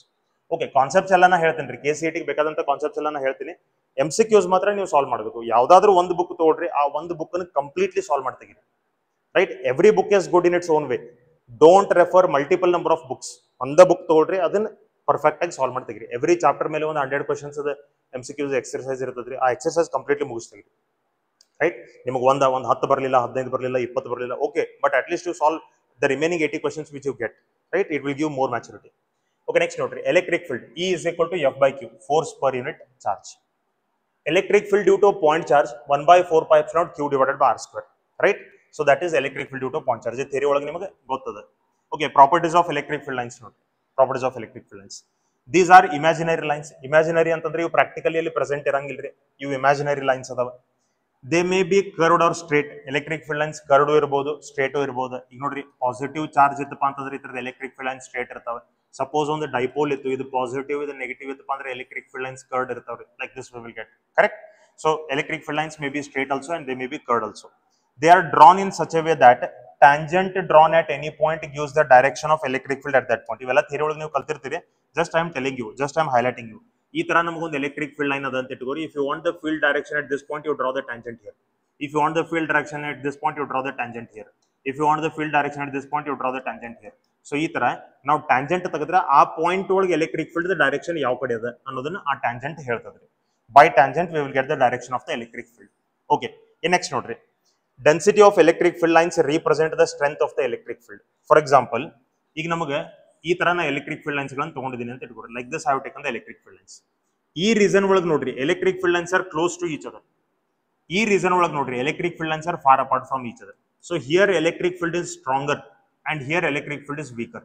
So field lines ಎಷ್ಟು ಕ್ಲೋಸ್ ಇರ್ತಾವೆ ಅಷ್ಟು ಫೀಲ್ಡ್ ಸ್ಟ್ರಾಂಗ್ ಅದ ಅಂತ ಅರ್ಥ. ಫೀಲ್ಡ್ ಲೈನ್ಸ್ ಎಷ್ಟು far apart ಅದಾವ ಅಷ್ಟು ಫೀಲ್ಡ್ ವೀಕ್ ಅದ ಅಂತ ಅರ್ಥ. Correct? That is the meaning of that sentence. Okay, next, two field lines never intersect. Electric field lines intersect ಆಗಂಗಿಲ್ರಿ. ಯಾಕೆ? If the intersect at the single point you will get two different electric fields which is not possible. ಒಂದು point ಒಳಗೆ ಒಂದೇ electric field ಇರ್ತದ್ರಿ. Okay, well, two field lines never intersect each other. Next ನೋಡ್ರಿ, they are continuous in space, that is they have no sudden breaks. ಅಂದ್ರೆ ಇವು field lines ಗಳು ಈ ತರ ಕಂಟಿನ್ಯೂ ಇರ್ತಾವ್ರಿ, ಈ ತರ ಬ್ರೇಕ್ ಇರಂಗಿಲ್ಲ, ಕಟ್ ಇರಂಗಿಲ್ರಿ. They will be continuous. Okay, well, ಆಮೇಲೆ ನೋಡ್ರಿ, ಇವೆಲ್ಲ ಯಾಕೆ ಪ್ರಾಪರ್ಟೀಸ್ ನೆನ್ಪಿಟ್ಕೋಬೇಕಂತಂದ್ರೆ ಈ ಎಲೆಕ್ಟ್ರಿಕ್ ಫೀಲ್ಡ್ ಲೈನ್ಸ್ ಅದ ಬೇರೆ ಬೇರೆ ಡಯಾಗ್ರಾಮ್ಸ್ ಗಳನ್ನು ಕೊಟ್ಟು ವಿಚ್ ಇಸ್ ಕರೆಕ್ಟ್ ಅಂತ ಹೇಳಿ ಕೇಳ್ತಾರೆ, ಕ್ವೆಶ್ಚನ್ಸ್ ಗಳು ಆ ತರದ್ದು ಬಂದಾವ. So you should know the properties. Okay, well, next ನೋಡ್ರಿ, they start from positive and they terminate at negative. So positive ದಿಂದ ಸ್ಟಾರ್ಟ್ ಆಗ್ತಾವ್ರಿ ಎಲೆಕ್ಟ್ರಿಕ್ ಫೀಲ್ಡ್ ಲೈನ್ಸ್, ನೆಗೆಟಿವ್ ಬಂದು ಎಂಡ್ ಆಗ್ತಾವ್ರಿ. They will start at positive and they will end at negative. They will never return from negative to positive. Positive ಶುರು, negative end, negative ದಿಂದ positive ಒಟ್ಟ ಬರಂಗಿಲ್ಲ. They will end, they will terminate at negative. So ಇವು positive start ಆಗಿ negative end ಆಗೋದ್ರಿಂದ ಇವು closed loops in form ಮಾಡಂಗಿಲ್ಲ. They will not form closed loops. Electric field lines will not form closed loops. Electric field lines will not form closed loops. What closed loops in form ಮಾಡಂಗಿಲ್ಲ. Correct? Okay, ಆಮೇಲೆ ನೋಡ್ರಿ, next, they contract longitudinally on account of attraction and between unlike charges. Okay, ಅವು contract ಆಗ್ತಾವೆ, expand ಆಗ್ತಾವೆ, ಇದು ನಮಗೆ ಗೊತ್ತದ್ರಿ. ಆಮೇಲೆ ಇನ್ನೂ ಒಂದು ನಿಮಗೆ ಗೊತ್ತಿರಲಿ, ಈಗ ಫಾರ್ ಎಕ್ಸಾಂಪಲ್ ಇಲ್ಲಿ ನಮಗೆ 2 ಕೂಲಂಬ್ ಚಾರ್ಜ್ ಅದ ಅಂತ ಇಟ್ಕೋರಿ, +2 ಕೂಲಂಬ್. ಇಲ್ಲಿ ನಮಗೆ -1 ಕೂಲಂಬ್ ಚಾರ್ಜ್ ಅದ ಅಂತ ಇಟ್ಕೋರಿ. ಈ +2 ಕೂಲಂಬ್ ಚಾರ್ಜ್ ದಿಂದ ಎಷ್ಟು ಎಲೆಕ್ಟ್ರಿಕ್ ಫೀಲ್ಡ್ ಲೈನ್ಸ್ ಹೋಗ್ತಿರ್ತಾವಲ್ಲ ಅದ್ರ ಹಾಫ್ ಎಲೆಕ್ಟ್ರಿಕ್ ಫೀಲ್ಡ್ ಲೈನ್ಸ್ ಇದಕ್ಕೆ ಬರ್ತಾವ್ರಿ. Right? Positive electric field outwards ಹೋಗ್ಬೇಕು, ನೆಗೆಟಿವ್ ಎಲೆಕ್ಟ್ರಿಕ್ ಫೀಲ್ಡ್ ಇನ್ವರ್ಡ್ಸ್ ಬರ್ಬೇಕು. ಯಾಕೆ? ಇಲ್ಲಿ ನೋಡ್ರಿ, ಇದ್ರದ್ದು 4 ಫೀಲ್ಡ್ ಲೈನ್ಸ್ ಅದಾವ, ಬಟ್ ಇದಕ್ಕೆ 2 ಫೀಲ್ಡ್ ಲೈನ್ಸ್ ಅದಾವ. ಯಾಕೆ? Because magnitude is different. ಇದ್ರ ಡಬಲ್ ಮ್ಯಾಗ್ನಿಟ್ಯೂಡ್ ಇದಕ್ಕೆ ಅದರಿ. So more the magnitude, more the field lines will be there. Less the magnitude, less the field lines will be there. ಇದಕ್ಕೆ 4 field lines ಅಂತ ತೋರ್ಸಕ್ ಬರಂಗಿಲ್ಲ, ಇದಕ್ಕೆ 4 field line ತೋರಿಸಿದೆ. ಇದಕ್ಕೆ ನೀವು 4 ಫೀಲ್ಡ್ ಲೈನ್ ತೋರಿಸಿದ್ರೆ ಇದಕ್ಕೆ ನೀವು 8 ಫೀಲ್ಡ್ ಲೈನ್ಸ್ ತೋರಿಸಬೇಕು, ಬಿಕಾಸ್ ಇತರದ ಡಬಲ್ ಅದ. So depending on magnitude, number of field lines will also change. Right? So this is all about electric field lines. Right? Electric field lines ನಮ್ಗೆ ಈ ತರ ಇರ್ತಾವ್ರಿ. ಸೊ ಫೀಲ್ಡ್ ಲೈನ್ಸ್ ಕ್ಲೋಸ್ ಇದ್ರೆ field is strong, field lines far apart ಇದ್ರೆ field is weak. ಇನ್ನು field ಒಳಗೆ uniform, non uniform field ಏನ್ ಬರ್ತಾವ ಅದನ್ನ ನಾವು ಸ್ವಲ್ಪ ನೋಡ್ಕೊಳ್ಳೋಣಂತೆ. See, uniform electric field. Uniform electric field ಅಂದ್ರೆ ಇದ್ರದ ಮೀನಿಂಗ್ ಏನ್ರಿ? Magnitude and direction of the electric field has to be same at every point. ಪ್ರತಿ ಪಾಯಿಂಟ್ ಒಳಗ ಆ ಎಲೆಕ್ಟ್ರಿಕ್ ಫೀಲ್ಡ್ ಮ್ಯಾಗ್ನಿಟ್ಯೂಡ್ ಮತ್ತು direction, magnitude and direction must be same. Then only that electric field is said to be uniform. Electric field uniform ಅದಂತ ನಾವು ಯಾವಾಗ ಹೇಳ್ಬೋದ? If the magnitude and direction at every point is same. ಪ್ರತಿ point ಒಳಗೆ magnitude ಮತ್ತು direction same ಇರಬೇಕು. ಈಗ ಇಲ್ಲಿ ನೋಡ್ರಿ, ಈಗ ಇಲ್ಲಿ ತಗೊಳ್ರಿ electric field is in this direction, ಇಲ್ಲಿ ತಗೊಳ್ರಿ electric field is in this direction. Correct? ಇಲ್ಲಿ ನಮಗೆ suppose 2 newton per coulomb electric field ಇದ್ರೆ ಇಲ್ಲೂ ಕೂಡ 2 ನ್ಯೂಟನ್ ಪರ್ ಕೂಲಂಬ್ ಇರಬೇಕು, ಇಲ್ಲೂ ಕೂಡ 2 ನ್ಯೂಟನ್ ಪರ್ ಕೂಲಂಬ್ ಇರಬೇಕು. ಸೊ ಹಿಂಗ ಮ್ಯಾಗ್ನಿಟ್ಯೂಡ್ ಮತ್ತು ಡೈರೆಕ್ಷನ್ ಎಲ್ಲಾ ಪಾಯಿಂಟ್ ದಾಗ ಸೇಮ್ ಇದ್ರೆ ಅದಕ್ಕೆ ಯೂನಿಫಾರ್ಮ್ ಎಲೆಕ್ಟ್ರಿಕ್ ಫೀಲ್ಡ್ ಅಂತ ಕರೀತಾರೆ. Uniform electric field is represented by parallel lines which are equispaced. ಇವೆರಡು ಲೈನ್ಸ್ ನಡುವೆ ಎಷ್ಟು ಸ್ಪೇಸ್ ಅದ? ಇವೆರಡು ಲೈನ್ಸ್ ನಡುವೆ ಅಷ್ಟೇ ಸ್ಪೇಸ್ ಅದ, ಇವೆರಡು ಲೈನ್ಸ್ ನಡುವೆ ಅಷ್ಟೇ ಸ್ಪೇಸ್ ಅದ. So equispaced parallel lines ಇದ್ರೆ ಅದಕ್ಕೆ ಯೂನಿಫಾರ್ಮ್ ಎಲೆಕ್ಟ್ರಿಕ್ ಫೀಲ್ಡ್ ಅಂತ. ಅದನ್ನ ಯೂನಿಫಾರ್ಮ್ ಎಲೆಕ್ಟ್ರಿಕ್ ಫೀಲ್ಡ್ ಅಂತ ರಿಪ್ರೆಸೆಂಟ್ ಮಾಡ್ಲಿಕ್ಕೆ ಯೂಸ್ ಮಾಡ್ತಾರೆ. ಸೊ ಯೂನಿಫಾರ್ಮ್ ಎಲೆಕ್ಟ್ರಿಕ್ ಫೀಲ್ಡ್ ಅಂದ್ರೆ ನೆನಪಿರ್ಲಿ, magnitude and direction is same at every point, ಪ್ರತಿ ಪಾಯಿಂಟ್ ಒಳಗೆ. ಈಗ ಇಲ್ಲೇ ಬರ್ರಿ, see here it is non-uniform electric field. Why non-uniform electric field? Because ಇಲ್ಲಿ electric field lines ನಮಗೆ ಕ್ಲೋಸ್ ಅದಾವ, ಇಲ್ಲೇ electric field lines ನಮಗೆ far apart ಅದಾವ್ರಿ. This point is called A, this point is called B. Correct? So ಎಲ್ಲಿ field strong ಅದರಿ? Here field is strong. So electric field at point B is greater than electric field at point A. ಇಲ್ಲಿ field ನಮಗೆ ಜಾಸ್ತಿ ಅದ. Here the field is stronger and here the field is weaker. Here the field is weaker. So ಈ ತರ field ನಮಗೆ ಬೇರೆ ಬೇರೆ point ಒಳಗೆ ಮ್ಯಾಗ್ನಿಟ್ಯೂಡ್ ಬೇರೆ ಬೇರೆ ಇತ್ತು ಅಂದ್ರೆ ಅದು ನಾನ್ ಯೂನಿಫಾರ್ಮ್ ಎಲೆಕ್ಟ್ರಿಕ್ ಫೀಲ್ಡ್ ರೀ. ಮ್ಯಾಗ್ನಿಟ್ಯೂಡ್ ಅಷ್ಟಲ್ಲ, ಡೈರೆಕ್ಷನ್ ಬೇರೆ ಬೇರೆ ಇದ್ರು ಕೂಡ ಅದು ನಾನ್ ಯೂನಿಫಾರ್ಮ್ ರೀ. ಓಕೆ, ಇಲ್ಲಿ ನೋಡ್ರಿ, ನಾನ್ ಯೂನಿಫಾರ್ಮ್ ಒಳಗೆ 2 ತರ ನಾನ್ ಯೂನಿಫಾರ್ಮ್ ಫೀಲ್ಡ್ಸ್ ಗಳನ್ನ ನಾವು ತೋರಿಸಿದ್ವಿ. Non uniform field due to direction. ನೋಡ್ರಿ ಇವೆಲ್ಲ ಈಕ್ವಿ ಸ್ಪೇಸ್ಡ್ ಅದಾವ್ರಿ. ದೀಸ್ ಆರ್ ಈಕ್ವಿ ಸ್ಪೇಸ್ಡ್ ಅಂದ್ರೆ distance between them is same but direction is different. ಈ ಪಾಯಿಂಟ್ ಒಳಗೆ ಫೀಲ್ಡ್ ಡೈರೆಕ್ಷನ್ ಹಿಂಗದೆ, ಈ ಪಾಯಿಂಟ್ ಒಳಗೆ ಫೀಲ್ಡ್ ಡೈರೆಕ್ಷನ್ ಹಿಂಗದ್ರಿ. ಡೈರೆಕ್ಷನ್ ಚೇಂಜ್ ಆಗತ್ತೆ ನಮ್ಗೆ. ಡೈರೆಕ್ಷನ್ ಚೇಂಜ್ ಆಗಬಾರ್ದು, ಸೇಮ್ ಇರಬೇಕು. ಡೈರೆಕ್ಷನ್ ಚೇಂಜ್ ಆದ್ರೂ ಕೂಡ ಅದು ನಾನ್ ಯೂನಿಫಾರ್ಮ್ ಎಲೆಕ್ಟ್ರಿಕ್ ಫೀಲ್ಡ್ ಇದೆ. So non uniform field due to direction. In non uniform field due to change in magnitude. ಈಗ ಇಲ್ಲಿ ನೋಡ್ರಿ, ಇಲ್ಲೇ the field lines are this much close. ಈಗ ನೀವು ಇಲ್ಲಿ ಬಂದ್ರೆ field lines are this much far. ಇಲ್ಲಿ ನಮಗೆ ಜಾಸ್ತಿ ಡಿಸ್ಟೆನ್ಸ್ ಅದ್ರಿ. ಇಲ್ಲಿ ಸಪರೇಷನ್ ಕಮ್ಮಿ ಅದ, ಇಲ್ಲಿ ಸಪರೇಷನ್ ಜಾಸ್ತಿ ಅದ, ರೈಟ್. ಸೊ ಇಲ್ಲಿ ಫೀಲ್ಡ್ ನಮಗೆ ಸ್ಟ್ರಾಂಗ್ ಅದ ಅಂದಂಗ್ರಿ, ಇಲ್ಲಿ ಫೀಲ್ಡ್ ನಮಗೆ ವೀಕ್ ಅದ ಅಂತಂದಂಗ್ರಿ.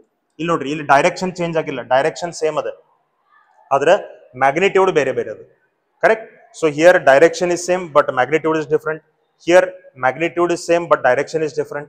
ಸೊ ಇವೆರಡು ಕೂಡ ನಾನ್ ಯೂನಿಫಾರ್ಮ್ ರೀ. ಇಲ್ಲೇ ಡೈರೆಕ್ಷನ್ ಬೇರೆ ಬೇರೆ ಅದ, ಮ್ಯಾಗ್ನಿಟ್ಯೂಡ್ ಬೇರೆ ಬೇರೆ ಅದ, right. So these are the representations of non uniform magnetic field and that is electric field, and that is uniform electric field.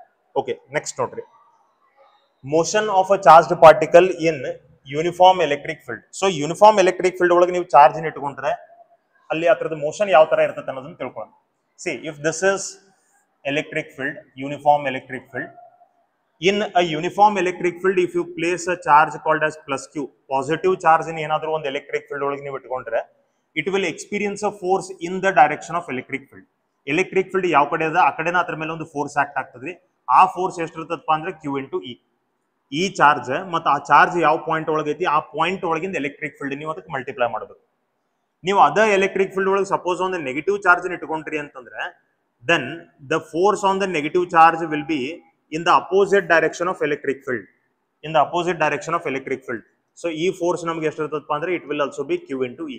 Charge into the electric field at that point. So remember, positive charge experiences force in the direction of electric field. Negative charge experiences force in the opposite direction of electric field. Correct? Okay. ಈಗ force the equation ನಾವು ಬರೆದ್ವಿ. We wrote the equation of force. Okay. Force is equal to force F is equal to Q into E. ಇದು ನಮಗೆ force the equation ಬಂತು. Next, force act ಆಗ್ಲಿಕ್ಕೆ ಶುರು ಆಯ್ತಪ್ಪ ಅಂದ್ರೆ ಆ ಚಾರ್ಜ್ಡ್ ಪಾರ್ಟಿಕಲ್ ಮೇಲೆ force act ಆಗ್ಲಿಕ್ಕೆ ಶುರು ಆಯ್ತು ಅಂದ್ರೆ it should start moving. Force act ಆಯ್ತು ಅಂದ್ರೆ ಫೋರ್ಸ್ ಏನ್ ಮಾಡ್ತದ್ರಿ, ರೆಸ್ಟ್ ಒಳಗೆ ಇರುವಂತ ಬಾಡಿನ ಮೋಷನ್ ತಗೊಂಡ್ ಬರ್ತದೆ. ಸೊ ಈ ಪಾರ್ಟಿಕಲ್ ಏನ್ ಮಾಡ್ತದ್ರಿ, ಚಾರ್ಜ್ ಪಾರ್ಟಿಕಲ್, ಇದು ನಮಗೆ ಸ್ಟ್ರೇಟ್ ಲೈನ್ ಒಳಗೆ ಮೂವ್ ಆಗ್ಲಿಕ್ಕೆ ಶುರು ಆಗ್ತದ್ರಿ. Then it is motion in a straight line. ಅದು motion in a straight line ಅಂದ್ರೆ. ಸೊ ಈಗ ಆ ಫೋರ್ಸ್ ದಿಂದಾಗಿ ಚಾರ್ಜ್ ಪಾರ್ಟಿಕಲ್ ಮೂವ್ ಆಗೋದ್ರಿಂದ ಅದಕ್ಕೊಂದು ಎಕ್ಸೆಲರೇಷನ್ ಸಿಗ್ತದ್ರಿ. ಈ force is there, acceleration has to be there. F is equal to M into A. So ಯಾವುದೋ ಒಂದು ಬಾಡಿ ಮೇಲೆ ಫೋರ್ಸ್ ಆಕ್ಟ್ ಆಗ್ಲಿಕ್ಕೆ ಶುರು ಆಯ್ತಪ್ಪ ಅಂತಂದ್ರೆ ಆ ಬಾಡಿಗೆ ಒಂದು ಎಕ್ಸೆಲರೇಷನ್ ಸಿಗಲೇಬೇಕು. ಸೊ ಆ ಎಕ್ಸೆಲರೇಷನ್ ಎಷ್ಟಿರ್ತದೆ ಅನ್ನೋದನ್ನ ನಾವು ಬರಿಬೇಕು ಈಗ. So let us write the acceleration of that charge particle. So acceleration of the charge particle ಬರಿಬೇಕಾದ್ರೆ ನೋಡ್ರಿ, F is equal to Q into E ಅದ. ಎಫ್ ಜಾಗದಾಗ ನಾ ಬೈ ನ್ಯೂಟನ್ಸ್ ಲಾ ಬರಿತೀನಿ, M into A equal to Q into E. So ಇಲ್ಲೇ A is equal to ಬರ್ಕೊಂಡ್ರೆ ನಂಗೆ ಬಂತ Q into E divided by M. So this is the acceleration of that charge particle. So you got the equation of force and you got the equation of acceleration. Next, equation of velocity. Okay, velocity of that charged particle. Na iga charged particle the velocity the equation baritini. Okay, velocity. See, velocity ಅಂತಂದ್ರೆ ಅದರ formula ನಮಗೆ ಗೊತ್ತದೆ, v is equal to u plus at. ಈಗ ನೋಡ್ರಿ, ಇದು force ದಿಂದಾಗಿ straight line ಒಳಗೆ move ಆಗೋದ್ರಿಂದ ನೀವು motion in straight line ಒಳಗೆ ಏನ್ ಫಾರ್ಮುಲಾಸ್ ಅದಾವ ಅವೆಲ್ಲ ಕೈನೆಮೆಟಿಕ್ ಫಾರ್ಮುಲಾಸ್ ಇದಕ್ಕೆ ಅಪ್ಲೈ ಮಾಡಬಹುದು. Because this is motion in straight line only. So ಅದ್ರದ್ದು ಎಲ್ಲ ಫಾರ್ಮುಲಾಸ್ ಇದಕ್ಕೆ ನೀವು ಅಪ್ಲೈ ಮಾಡಬಹುದು. ಈಗ ಈ ಚಾರ್ಜ್ ಪಾರ್ಟಿಕಲ್ ನಾವು ಇಲ್ಲಿ ಇಟ್ಕೊಂಡಿದ್ವಿ, ತಗೊಂಡ್ ಬಂದ್ವಿ, ಹಾವ್ ಕೆಪ್ಟ್ ಇಟ್ ದೇರ್ ಅಂದ್ರೆ ಅದನ್ನ ನಾವು ರೆಸ್ಟ್ ಒಳಗೆ ಇಟ್ಕೊಂಡಿದ್ವಿ ಸ್ಟಾರ್ಟಿಂಗ್. ಅದ್ರ ಮೇಲೆ ಎಲೆಕ್ಟ್ರಿಕ್ ಫೀಲ್ಡ್ ಇರೋದ್ರಿಂದ ಅದ್ರ ಮೇಲೆ ಒಂದು ಎಲೆಕ್ಟ್ರಿಕ್ ಫೋರ್ಸ್ ಆಕ್ಟ್ ಆಯ್ತು. ಆ ಎಲೆಕ್ಟ್ರಿಕ್ ಫೋರ್ಸ್ ಇಂದ ಈ ಚಾರ್ಜ್ ಪಾರ್ಟಿಕಲ್ ಮೂವ್ ಆಗ್ಲಿಕ್ಕೆ ಶುರು ಆಯ್ತು, ಎಕ್ಸೆಲರೇಟ್ ಆಗ್ಲಿಕ್ಕೆ ಶುರು ಆಯ್ತು. ಕರೆಕ್ಟ್. ಅದಕ್ಕೆ ಇನಿಷಿಯಲ್ ವೆಲಾಸಿಟಿನ 0 ತಗೋತೀನಿ. ಇನಿಷಿಯಲ್ ವೆಲಾಸಿಟಿ 0 ತಗೊಂಡ್ರೆ ನಂಗೆ ಎಕ್ಸೆಲರೇಷನ್ ಇಂಟು ಟೈಮ್ ಬಂತ. ಎಕ್ಸೆಲರೇಷನ್ ಅಂದ್ರೆ ಏನ, ಕ್ಯೂ ಇ ಬೈ ಎಂ. ಹಾಗಾದ್ರೆ ವೆಲಾಸಿಟಿ ಇಕ್ವೇಶನ್ ಏನ್ ಬರ್ತದ್ರಿ, velocity equation Q E T divided by m ಅಂತ ಬರ್ತದ್ರಿ. QET divided by m. So this is the velocity of that charged particle. Correct. Next, we'll go for displacement of the charged particle. ಆ charged particle the displacement ಎಷ್ಟಿರ್ತದ್ರಿ. Okay, the displacement of charged particle. See, displacement the formula ನಮಗೆ ಗೊತ್ತದೆ, S is equal to ut plus half at square ಅಂತ ನಮಗೆ formula displacement. Initial velocity 0 ಅಂತ ಅಂದಿವಿ. So displacement is equal to ನಮಗೆ ಬಂತ half A T square, U 0 ಆಯ್ತು. A value ನಮಗೆ ಗೊತ್ತದೆ ಕ್ಯೂ ಇ ಬೈ ಎಂ ಅಂತೇಳಿ, ಅದನ್ನ ಸಬ್ಸ್ಟಿಟ್ಯೂಟ್ ಮಾಡ್ರಿ. ಸೊ ಡಿಸ್ಪ್ಲೇಸ್ಮೆಂಟ್ ನಮಗೆ ಬಂತ S is equal to Q E T square divided by M ಅಂತ ನಮಗೆ ಫಾರ್ಮುಲಾ ಬರ್ತದೆ. So this is the formula of displacement. ಇದು ನಮಗೆ ಡಿಸ್ಪ್ಲೇಸ್ಮೆಂಟ್ ಫಾರ್ಮುಲಾ ಆಯ್ತು. ನೆಕ್ಸ್ಟ್ ನೋಡ್ರಿ, after that will write momentum of the charge particle. So ನಾವೆಲ್ಲ mechanics ಒಳಗೆ ಏನು ಫಾರ್ಮುಲಾಸ್ಗಳನ್ನು ಯೂಸ್ ಮಾಡಿದ್ವಿ ಅವ ಫಾರ್ಮುಲಾಸ್ಗಳನ್ನು ಯೂಸ್ ಮಾಡತ್ತೀವಿ, ಜಸ್ಟ್ ಇಲ್ಲೇ ಎಕ್ಸೆಲರೇಷನ್ ರೀಪ್ಲೇಸ್ ಮಾಡತ್ತೀವಿ. Okay, momentum of the charge particle.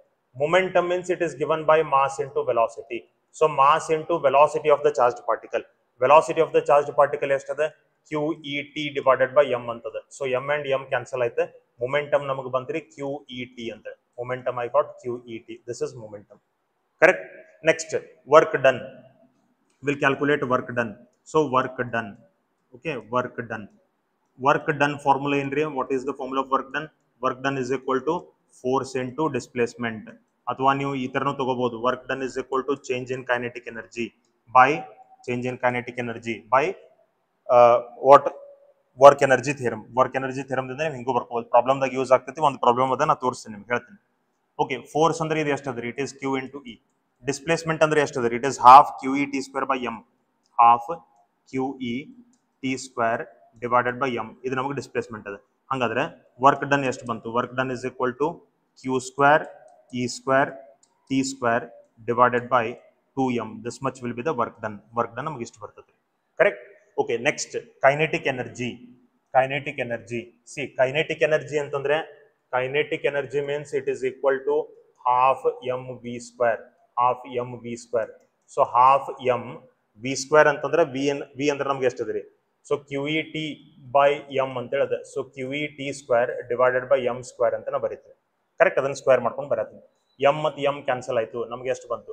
Q E T whole square divided by 2m ಅಂತ ಬರ್ತದೆ. Q E T whole square ಅಂತಂದ್ರೆ ಇದು ನೀವು ಮೊಮೆಂಟಮ್ ಸ್ಕ್ವೇರ್ ಅಂತ ಹೇಳಿ ತಗೋಬಹುದು. ಸೊ ಇದನ್ನು momentum square divided by 2m ಅಂತ ಹೇಳಿ ಬರೀಬಹುದು. So this is kinetic energy. ಇದು ನಮಗೆ ಕೈನೆಟಿಕ್ ಎನರ್ಜಿ ಫಾರ್ಮುಲಾ ಬಂತು. Correct? So these many terms are associated with the motion of a charged particle in an electric field. So just force ಮತ್ತು acceleration ಅಷ್ಟನ್ನ ನೆನ್ಪಿಟ್ಕೊರಿ. ಉಳಿಕಿದ್ದೆಲ್ಲ ನಮ್ಗೆ as it is ನಾವು first here the ಏನು formulas other ಫಾರ್ಮುಲಾಸ್ಗಳನ್ನು use ಮಾಡಿಕೊಂಡು ಆ ಫಾರ್ಮುಲಾಸ್ಗಳನ್ನು ನಾವು ಬರೀಬಹುದು. Okay, well. So ಈಗ ನೋಡ್ರಿ, ಇಲ್ಲೇ ನಿಮ್ಗೆ ಇನ್ನೊಂದು ಕಾನ್ಸೆಪ್ಟ್ ಹೇಳ್ತೀನಿ. ಈಗ ಪಾಸಿಟಿವ್ ಚಾರ್ಜ್ ಇದ್ರೆ ಎಲೆಕ್ಟ್ರಿಕ್ ಫೋರ್ಸ್ ಅದ್ರ ಮೇಲೆ ಫೀಲ್ಡ್ ಡೈರೆಕ್ಷನ್ದಾಗ ಆಕ್ಟ್ ಆಗ್ತದೆ. ನೆಗೆಟಿವ್ ಚಾರ್ಜ್ ಇದ್ರೆ ಎಲೆಕ್ಟ್ರಿಕ್ ಫೋರ್ಸ್ ಅದ್ರ ಮೇಲೆ ಫೀಲ್ಡ್ ಅಪೋಸಿಟ್ ಡೈರೆಕ್ಷನ್ದಾಗ ಆಕ್ಟ್ ಆಗ್ತದೆ. ಈಗ ಒಂದು ಯಾವುದೋ ಒಂದು ಕೇಸ್ ನಮ್ಗೆ ಕೊಡ್ತಾರ, ಅದ್ರಾಗ ಏನ್ ಹೇಳ್ತಾರ್ರಿ? ಒಂದು ಪಾಸಿಟಿವ್ಲಿ ಚಾರ್ಜ್ಡ್ ಪಾರ್ಟಿಕಲ್ ಅದ. ಪಾಸಿಟಿವ್ಲಿ ಚಾರ್ಜ್ಡ್ ಪಾರ್ಟಿಕಲ್ ಅದ. ಈ ಪಾಸಿಟಿವ್ಲಿ ಚಾರ್ಜ್ಡ್ ಪಾರ್ಟಿಕಲ್ ಮಾಸ್ ನಮಗೆ ಕೊಡ್ತಾರೆ, ಚಾರ್ಜ್ ನಮಗೆ ಕೊಡ್ತಾರೆ. ಕರೆಕ್ಟ್? ಅವ್ರು ಏನ್ ಹೇಳ್ತಾರೆ? This should remain in air. ಆ ಚಾರ್ಜ್ ನಮಗೆ ಏರ್ ಒಳಗನೆ ಫ್ಲೋಟ್ ಆಗಬೇಕು ಅಥವಾ ಸಸ್ಪೆಂಡ್ ಆಗಬೇಕು. ರೈಟ್?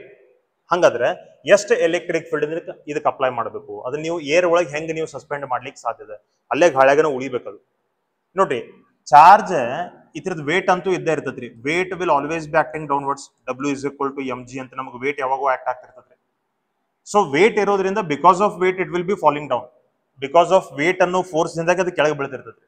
ಈಗ ನಮಗೆ ಅದು ಕೆಳಗೆ ಬೀಳೋದು ಬೇಡಾಗೈತ್ರಿ. It has to remain there only. So ಅದು ಅಲ್ಲೇ ಉಳಿಬೇಕಾದ್ರೆ ಈ ವೇಟ್ ಅನ್ನು ಬ್ಯಾಲೆನ್ಸ್ ಮಾಡ್ಲಿಕ್ಕೆ ನಮಗೆ ಮತ್ತೊಂದು ಫೋರ್ಸ್ ಅದ್ರ ಅಪೋಸಿಟ್ ಡೈರೆಕ್ಷನ್ ಆಕ್ಟ್ ಆಗಬೇಕ್ರಿ. ರೈಟ್? ಮತ್ತೊಂದು ಫೋರ್ಸ್ ನಮ್ಗೆ ಅಪೋಸಿಟ್ ಡೈರೆಕ್ಷನ್ ಆಕ್ಟ್ ಆಗಬೇಕು. ಈ ಫೋರ್ಸ್ ಇದು ವೇಟ್ ಎರಡೂ ಈಕ್ವಲ್ ಇದ್ದು ಅಂದ್ರೆ ಮ್ಯಾಗ್ನಿಟ್ಯೂಡ್ ಒಳಗೆ ಕ್ಯಾನ್ಸಲ್ ಔಟ್ ಆಗಿ ಅದ್ರ ಮೇಲೆ ನೆಟ್ ಫೋರ್ಸ್ 0 ಆಗಿ ಇದು ಇಲ್ಲೇ ಉಳ್ಕೊಂಡ್ ಬಿಡ್ತೈತ್ರಿ. It remains there only. Correct? ಇಲ್ಲ ಎಫ್ ಜಾಸ್ತಿ ಆಯ್ತು, ವೇಟ್ ಕಮ್ಮಿ ಆಯ್ತು ಅಂದ್ರೆ ಮೇಲ್ಗಡೆ ಹೋಗ್ತದ್ರಿ. ವೇಟ್ ಜಾಸ್ತಿ ಆಯ್ತು, ಎಫ್ ಕಮ್ಮಿ ಆಯ್ತು ಅಂದ್ರೆ ಇದು ಕೆಳಗಡೆ ಬೀಳ್ತದ್ರಿ. ಸೊ ಇಲ್ಲೇ ಈ ಎಫ್ ಫೋರ್ಸ್ ಮತ್ತು ಇದು ವೇಟ್ ಎರಡು ಈಕ್ವಲ್ ಆಗಬೇಕು. ಈ ಎಫ್ ಯಾವ್ದಪ್ಪ ಅಂದ್ರೆ ಎಲೆಕ್ಟ್ರಿಕ್ ಫೋರ್ಸ್.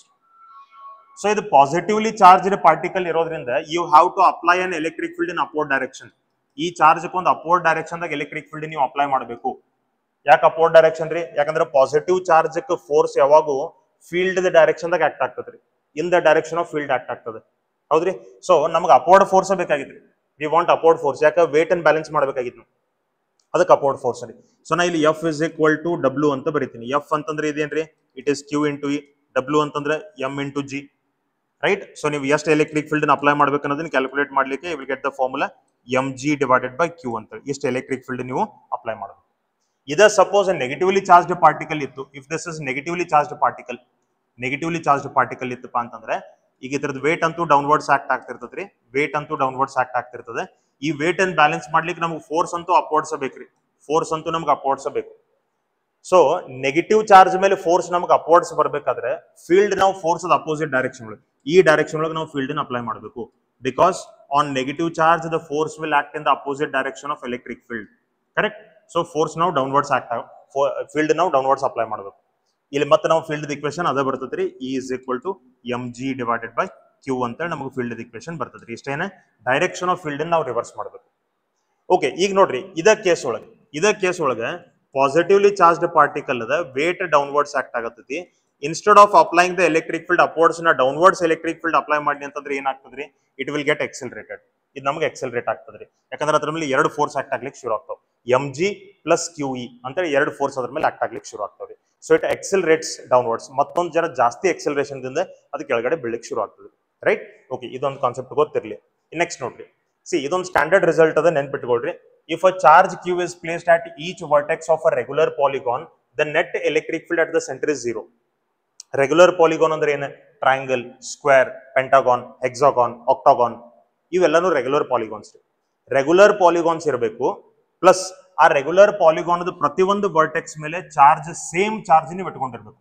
ಪೊಲಾರಿಟಿನೂ ಸೇಮ್ ಇರ್ಬೇಕ್ರಿ, ಮ್ಯಾಗ್ನಿಟ್ಯೂಡು ಸೇಮ್ ಇರ್ಬೇಕ್ರಿ. If you keep same charge on each vertex of a polygon, regular polygon, then net electric field at the center will become 0. Net electric field at the center will become 0. Center ಒಳಗೆ electric field 0 ಆಗ್ತದ್ರಿ. ಇತರ centre ಒಳಗೂ field 0, ಇತರ centre ಒಳಗೂ field 0, ಇತರ centre ಒಳಗೂ field 0. Correct. So net electric field 0 ಆಗ್ತದೆ. Regular polygon ಇರಬೇಕು, ರೆಗ್ಯುಲರ್ ಪಾಲಿಗಾನ್ ಇರಬೇಕು. ಓಕೆ, ಇಲ್ಲಿ ಹೆಂಗ್ 0 ಆಯ್ತೆ? ಈಗ ನೋಡ್ರಿ, Q Q Q ಇದು ಸೆಂಟ್ರಾಯ್ಡ್ ಆಫ್ ದ ಟ್ರಯಾಂಗಲ್ ಅದ. All charges are at the same distance from the centroid. Distance same ಅದ, ಚಾರ್ಜ್ ಸೇಮ್ ಅದ, ಅಂದ್ಮೇಲೆ ಫೀಲ್ಡ್ ಮೂರು ಚಾರ್ಜ್ ಅದ ಸೇಮ್ ಇರ್ಬೇಕ್ರಿ. ಸೊ ಈ ಚಾರ್ಜ್ ಅದ, ಈ ಮೇಲ್ಗಡೆ ಚಾರ್ಜ್ ಅದ ಫೀಲ್ಡ್ ನಮ್ಗೆ ಈ ಕಡೆ ಆಕ್ಟ್ ಆಗ್ಲಿಕ್ಕೆ ಶುರು ಆಯ್ತು. ಈ ಚಾರ್ಜ್ ಅದ ಫೀಲ್ಡ್ ನಮ್ಗೆ ಈ ಕಡೆ ಆಕ್ಟ್ ಆಗ್ಲಿಕ್ಕೆ ಶುರು ಆಯ್ತು. ಈ ಚಾರ್ಜ್ ಅದ ಫೀಲ್ಡ್ ನಮ್ಗೆ ಈ ಕಡೆ ಆಕ್ಟ್ ಆಗ್ಲಿಕ್ಕೆ ಶುರು ಆಯ್ತು. ಸೊ ಮೂರು ಫೀಲ್ಡ್ಸ್ ನಮ್ಗೆ ಇಲ್ಲಿ ಆಕ್ಟ್ ಆಗತ್ತವ್ರಿ. ಆಂಗಲ್ ಬಿಟ್ವೀನ್ ದಮ್ ಎಷ್ಟು ಇರಬೇಕು? 120, 120, 120, 120, 120, 120, 360. ಸೊ ಎರಡು ಈಕ್ವಲ್ ವೆಕ್ಟರ್ಸ್ ನಡುವೆ ಆಂಗಲ್ 120 ಡಿಗ್ರಿ ಇದ್ರೆ ಅದರ ರಿಸಲ್ಟೆಂಟ್ ಎಷ್ಟು ಇರ್ತೈತ್ರಿ? ಇ ಅಂತ ಹೇಳಿ ಇರ್ತೈತ್ರಿ. ನಾವು ಯು ಫಾರ್ಗೆಟ್ ದಿಸ್, ಯಾಕಂದ್ರೆ ಇವೆರಡರ ರಿಸಲ್ಟೆಂಟ್ ಬಂತು. Now these both will be equal and they are opposite in direction, so cancel out ಆಗ್ತದ್ರಿ. So resultant electric field at the center 0 ಆಗ್ತದೆ. ಇನ್ ಕೇಸ್ ಯಾವುದೋ ಒಂದು ರೆಗ್ಯುಲರ್ ಪಾಲಿಗಾನ್ ಒಳಗೆ, ಫಾರ್ ಎಕ್ಸಾಂಪಲ್ ಈಗ hexagon ಅದ ಅಂತ ಇಟ್ಕೋರಿ, ನಮಗೊಂದು ಹೆಕ್ಸಾಗಾನ್ ಅದ ಅಂತ ಇಟ್ಕೋರಿ. Right, if I take a hexagon here, let me see, let us take a hexagon. Okay, so here I am taking a hexagon, here I am taking a hexagon. ಈ ತರ ನಮಗೊಂದು ಹೆಕ್ಸಾಗಾನ್ ಅದ ರೀ, 6 sides ಇರುವಂತ geometrical figure ಅದು. Like this we have.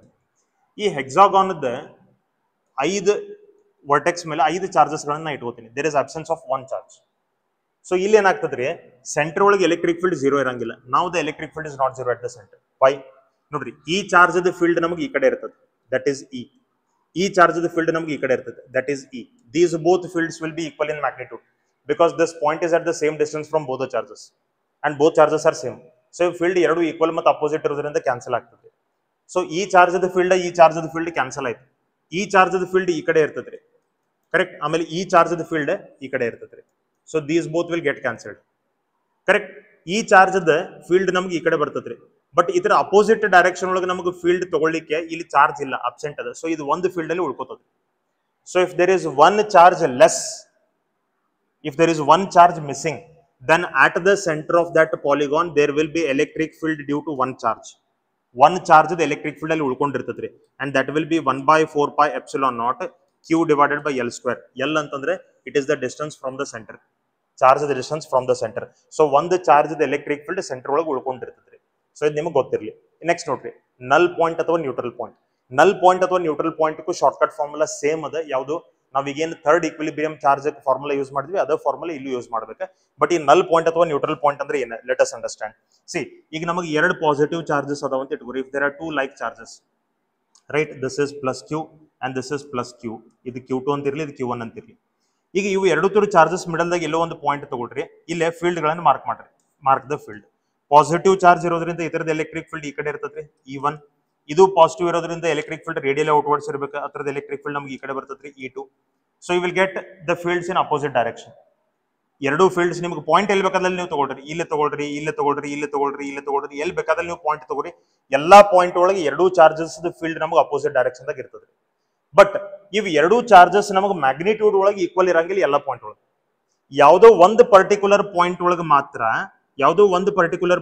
ಮಾತ್ರ, ಇವು ಎರಡು ತರದ್ದು ಮ್ಯಾಗ್ನಿಟ್ಯೂಡ್ ಈಕ್ವಲ್ ಇರ್ತದೆ. ಡೈರೆಕ್ಷನ್ ದಾಗ ಅಪೋಸಿಟ್ ಎಲ್ಲಾ ಪಾಯಿಂಟ್ ದಾಗ ಇರ್ತದೆ. It will B opposite in direction all the points. but at only one point they will be opposite in direction and equal in magnitude. So resultant ಇಲ್ಲಿ ನಮಗೆ ಏನಾಗ್ತದಪ್ಪ ಅಂದ್ರೆ 0 ಆಗ್ತದ್ರಿ. So ಈ ಪಾಯಿಂಟ್ ಗೆ ನ್ಯೂಟ್ರಲ್ ಪಾಯಿಂಟ್ ಅಂತ ಕರೀತಾರೆ ಅಥವಾ ನಲ್ ಪಾಯಿಂಟ್ ಅಂತ ಕರೀತಾರೆ, where net electric field is 0. So if these are both positive or both negative, the same case will be. So ಎರಡು like charges ಇದ್ದುಪ್ಪ ಅಂತಂದ್ರೆ if both are like charges, then the null point or neutral point lies in between the charges, lies in between q1 and q2, lies in between q1 q2, right? So ಈಗ ಈ neutral point the distance ನಾವು find ಮಾಡಬೇಕು. We have to find the distance of this neutral point. ಅದನ್ನ x ಅಂತ ಬರೀತೀನಿ. ಇವು ಎರಡು q1 ಮತ್ತು q2 ನಡುವೆ ಏನು ಡಿಸ್ಟೆನ್ಸ್ ಅದ ಅದನ್ನ r ಅಂತ ಬರೀತೀನಿ. Let the distance between the two charges be r. Correct. ಆ ನ್ಯೂಟ್ರಲ್ ಪಾಯಿಂಟ್ ದ ಡಿಸ್ಟೆನ್ಸ್ ಎಷ್ಟೈತ್ರಿ? x ಅದು. ಅದು ಎಲ್ಲಿಂದ? ಸ್ಮಾಲರ್ ಚಾರ್ಜ್ ದಿಂದ. ಇಲ್ಲಿ ನಾವು q1 ಸಣ್ಣದಂತ ಇಟ್ಕೊಳ್ಳೋಣ. Let us say q1 is smaller than q2. ನಮ್ಮದು ಕಂಡೀಷನ್ ಇದೆ. ಸೊ ಈ x ಫೈಂಡ್ ಮಾಡ್ಲಿಕ್ಕೆ we have to use the same formula. x equal to r divided by root of q2 divided by q1 plus or minus 1. ಇದೇ formula ನಾವು use ಮಾಡಬೇಕು. q2 ಅಂದ್ರೆ greater charge, q1 ಅಂದ್ರೆ smaller charge, x ಅಂದ್ರೆ this is a distance always from smaller charge.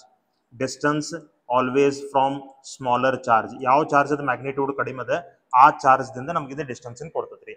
Positive sign ಯಾವಾಗ use ಮಾಡ್ಬೇಕಾ? when both are like charges. Negative sign ಯಾವಾಗ use ಮಾಡ್ಬೇಕಾ? when both are unlike charges. Unlike charges ಇದ್ರೆ null point in between the charges ಇರಂಗಿಲ್ಲ, outside the charges ಇರ್ತದ್ರಿ. See if this is plus q1 and this is minus q2, ಈಗ ನಾ ಇಲ್ಲಿ unlike charges ತಗೊಳಕತ್ತೀನಿ, right? Here also we are saying that q1 is less than q2 ಅಂದ್ರೆ smaller charge q1 ಅದು. ಈಗ ನೀವು ಸೆಂಟರ್ದಾಗ point ಏನಾದ್ರು ತಗೊಂಡ್ರೆ, ಅವ್ರ ನಡುವೆ ಎಲ್ಲಾದ್ರೂ ಪಾಯಿಂಟ್ ತಗೊಂಡ್ರೆ ಪ್ಲಸ್ q1 ಪಾಸಿಟಿವ್ ಚಾರ್ಜ್ ಅದ ಎಲೆಕ್ಟ್ರಿಕ್ ಫೀಲ್ಡ್ ರೇಡಿಯಲ್ ಔಟ್ವರ್ಡ್ಸ್ ಇರ್ಬೇಕ್ರಿ. Negative charge the electric field radially towards the charge ಇರ್ಬೇಕ್ರಿ. ಅಂದ್ರೆ ಇವೆರಡು ಸೇಮ್ ಡೈರೆಕ್ಷನ್ ದಾಗ ಬರಕತ್ತು. ಸೇಮ್ ಡೈರೆಕ್ಷನ್ ದಾಗ ಬಂದ್ರೆ ಇಲ್ಲಿ ಎಲೆಕ್ಟ್ರಿಕ್ ಫೀಲ್ಡ್ ನಿಮಗೆ 0 ಆಗಕ್ಕೆ ಸಾಧ್ಯ ಇಲ್ಲ, ಯಾಕಂದ್ರೆ ಅವು ಎರಡು ಕ್ಯಾನ್ಸಲ್ ಆಗಂಗಿಲ್ಲ, ಆಡ್ ಆಗ್ತವೆ. ಅದಕ್ಕೆ ನಲ್ ಪಾಯಿಂಟ್ ಅನ್ನೋದು ಇಲ್ಲಿ ಎಲ್ಲಿ ಬರ್ತದಪ್ಪ ಅಂದ್ರೆ it will come outside, right? ಆ ಎರಡು ಸಿಸ್ಟಮ್ ಚಾರ್ಜಸ್ ನಡುವೆ ಬರಂಗಿಲ್ಲ, ಅದ್ರ ಹೊರಗಡೆ ಬರ್ತದ್ರಿ. ವೈ? ಇಲ್ಲಿ ನಮಗೆ ಏನಾಗ್ತದಪ್ಪ ಅಂದ್ರೆ ಎಲೆಕ್ಟ್ರಿಕ್ ಫೀಲ್ಡ್ ನಮಗೆ ನೋಡ್ರಿ, positive charge electric field radial outwards ಬರ್ತದೆ, negative charge electric field radial inwards towards the charge. So ಇಲ್ಲಿ ನಮಗೆ ಎರಡು ಅಪೋಸಿಟ್ ಡೈರೆಕ್ಷನ್ ದಾಗ ಬರಕತ್ತು. ಅಪೋಸಿಟ್ ಡೈರೆಕ್ಷನ್ ದಾಗ ಬಂದು ಅದ್ರದ್ದು ಮ್ಯಾಗ್ನಿಟ್ಯೂಡ್ ಈಕ್ವಲ್ ಆಯ್ತಪ್ಪ ಅಂತಂದ್ರೆ ವಾಟ್ ಹ್ಯಾಪನ್ಸ್? ಅವಾಗ ನೆಟ್ ಎಲೆಕ್ಟ್ರಿಕ್ ಫೀಲ್ಡ್ ನಮಗೆ ಆ ಪಾಯಿಂಟ್ ಒಳಗೆ ಏನಾಗ್ತದೆ? 0 ಆಗ್ತದೆ. Hence you will get the null point. So remember, null point for ನೋಡ್ರಿ, ಲೈಕ್ ಚಾರ್ಜಸ್ ಇದ್ರೆ null point lies between, unlike charges ಇದ್ರೆ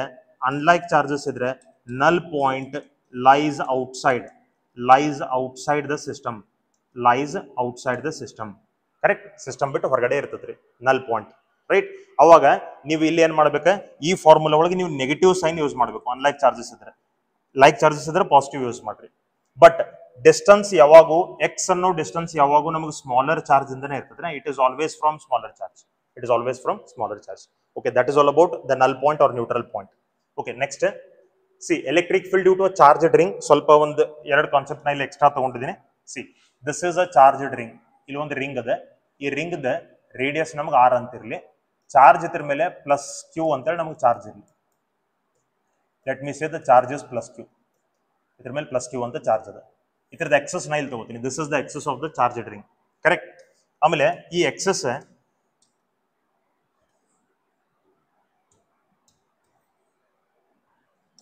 ಲೆಟ್ ಮೀ ಸೇ ಈ ಎಕ್ಸಸ್ ಮೇಲೆ ನಾವು ಒಂದು ಪಾಯಿಂಟ್ ತಗೋತೀನಿ. I will take a point on the axis of that circular coil. So ಇಲ್ಲಿ electric field ಎಷ್ಟದ?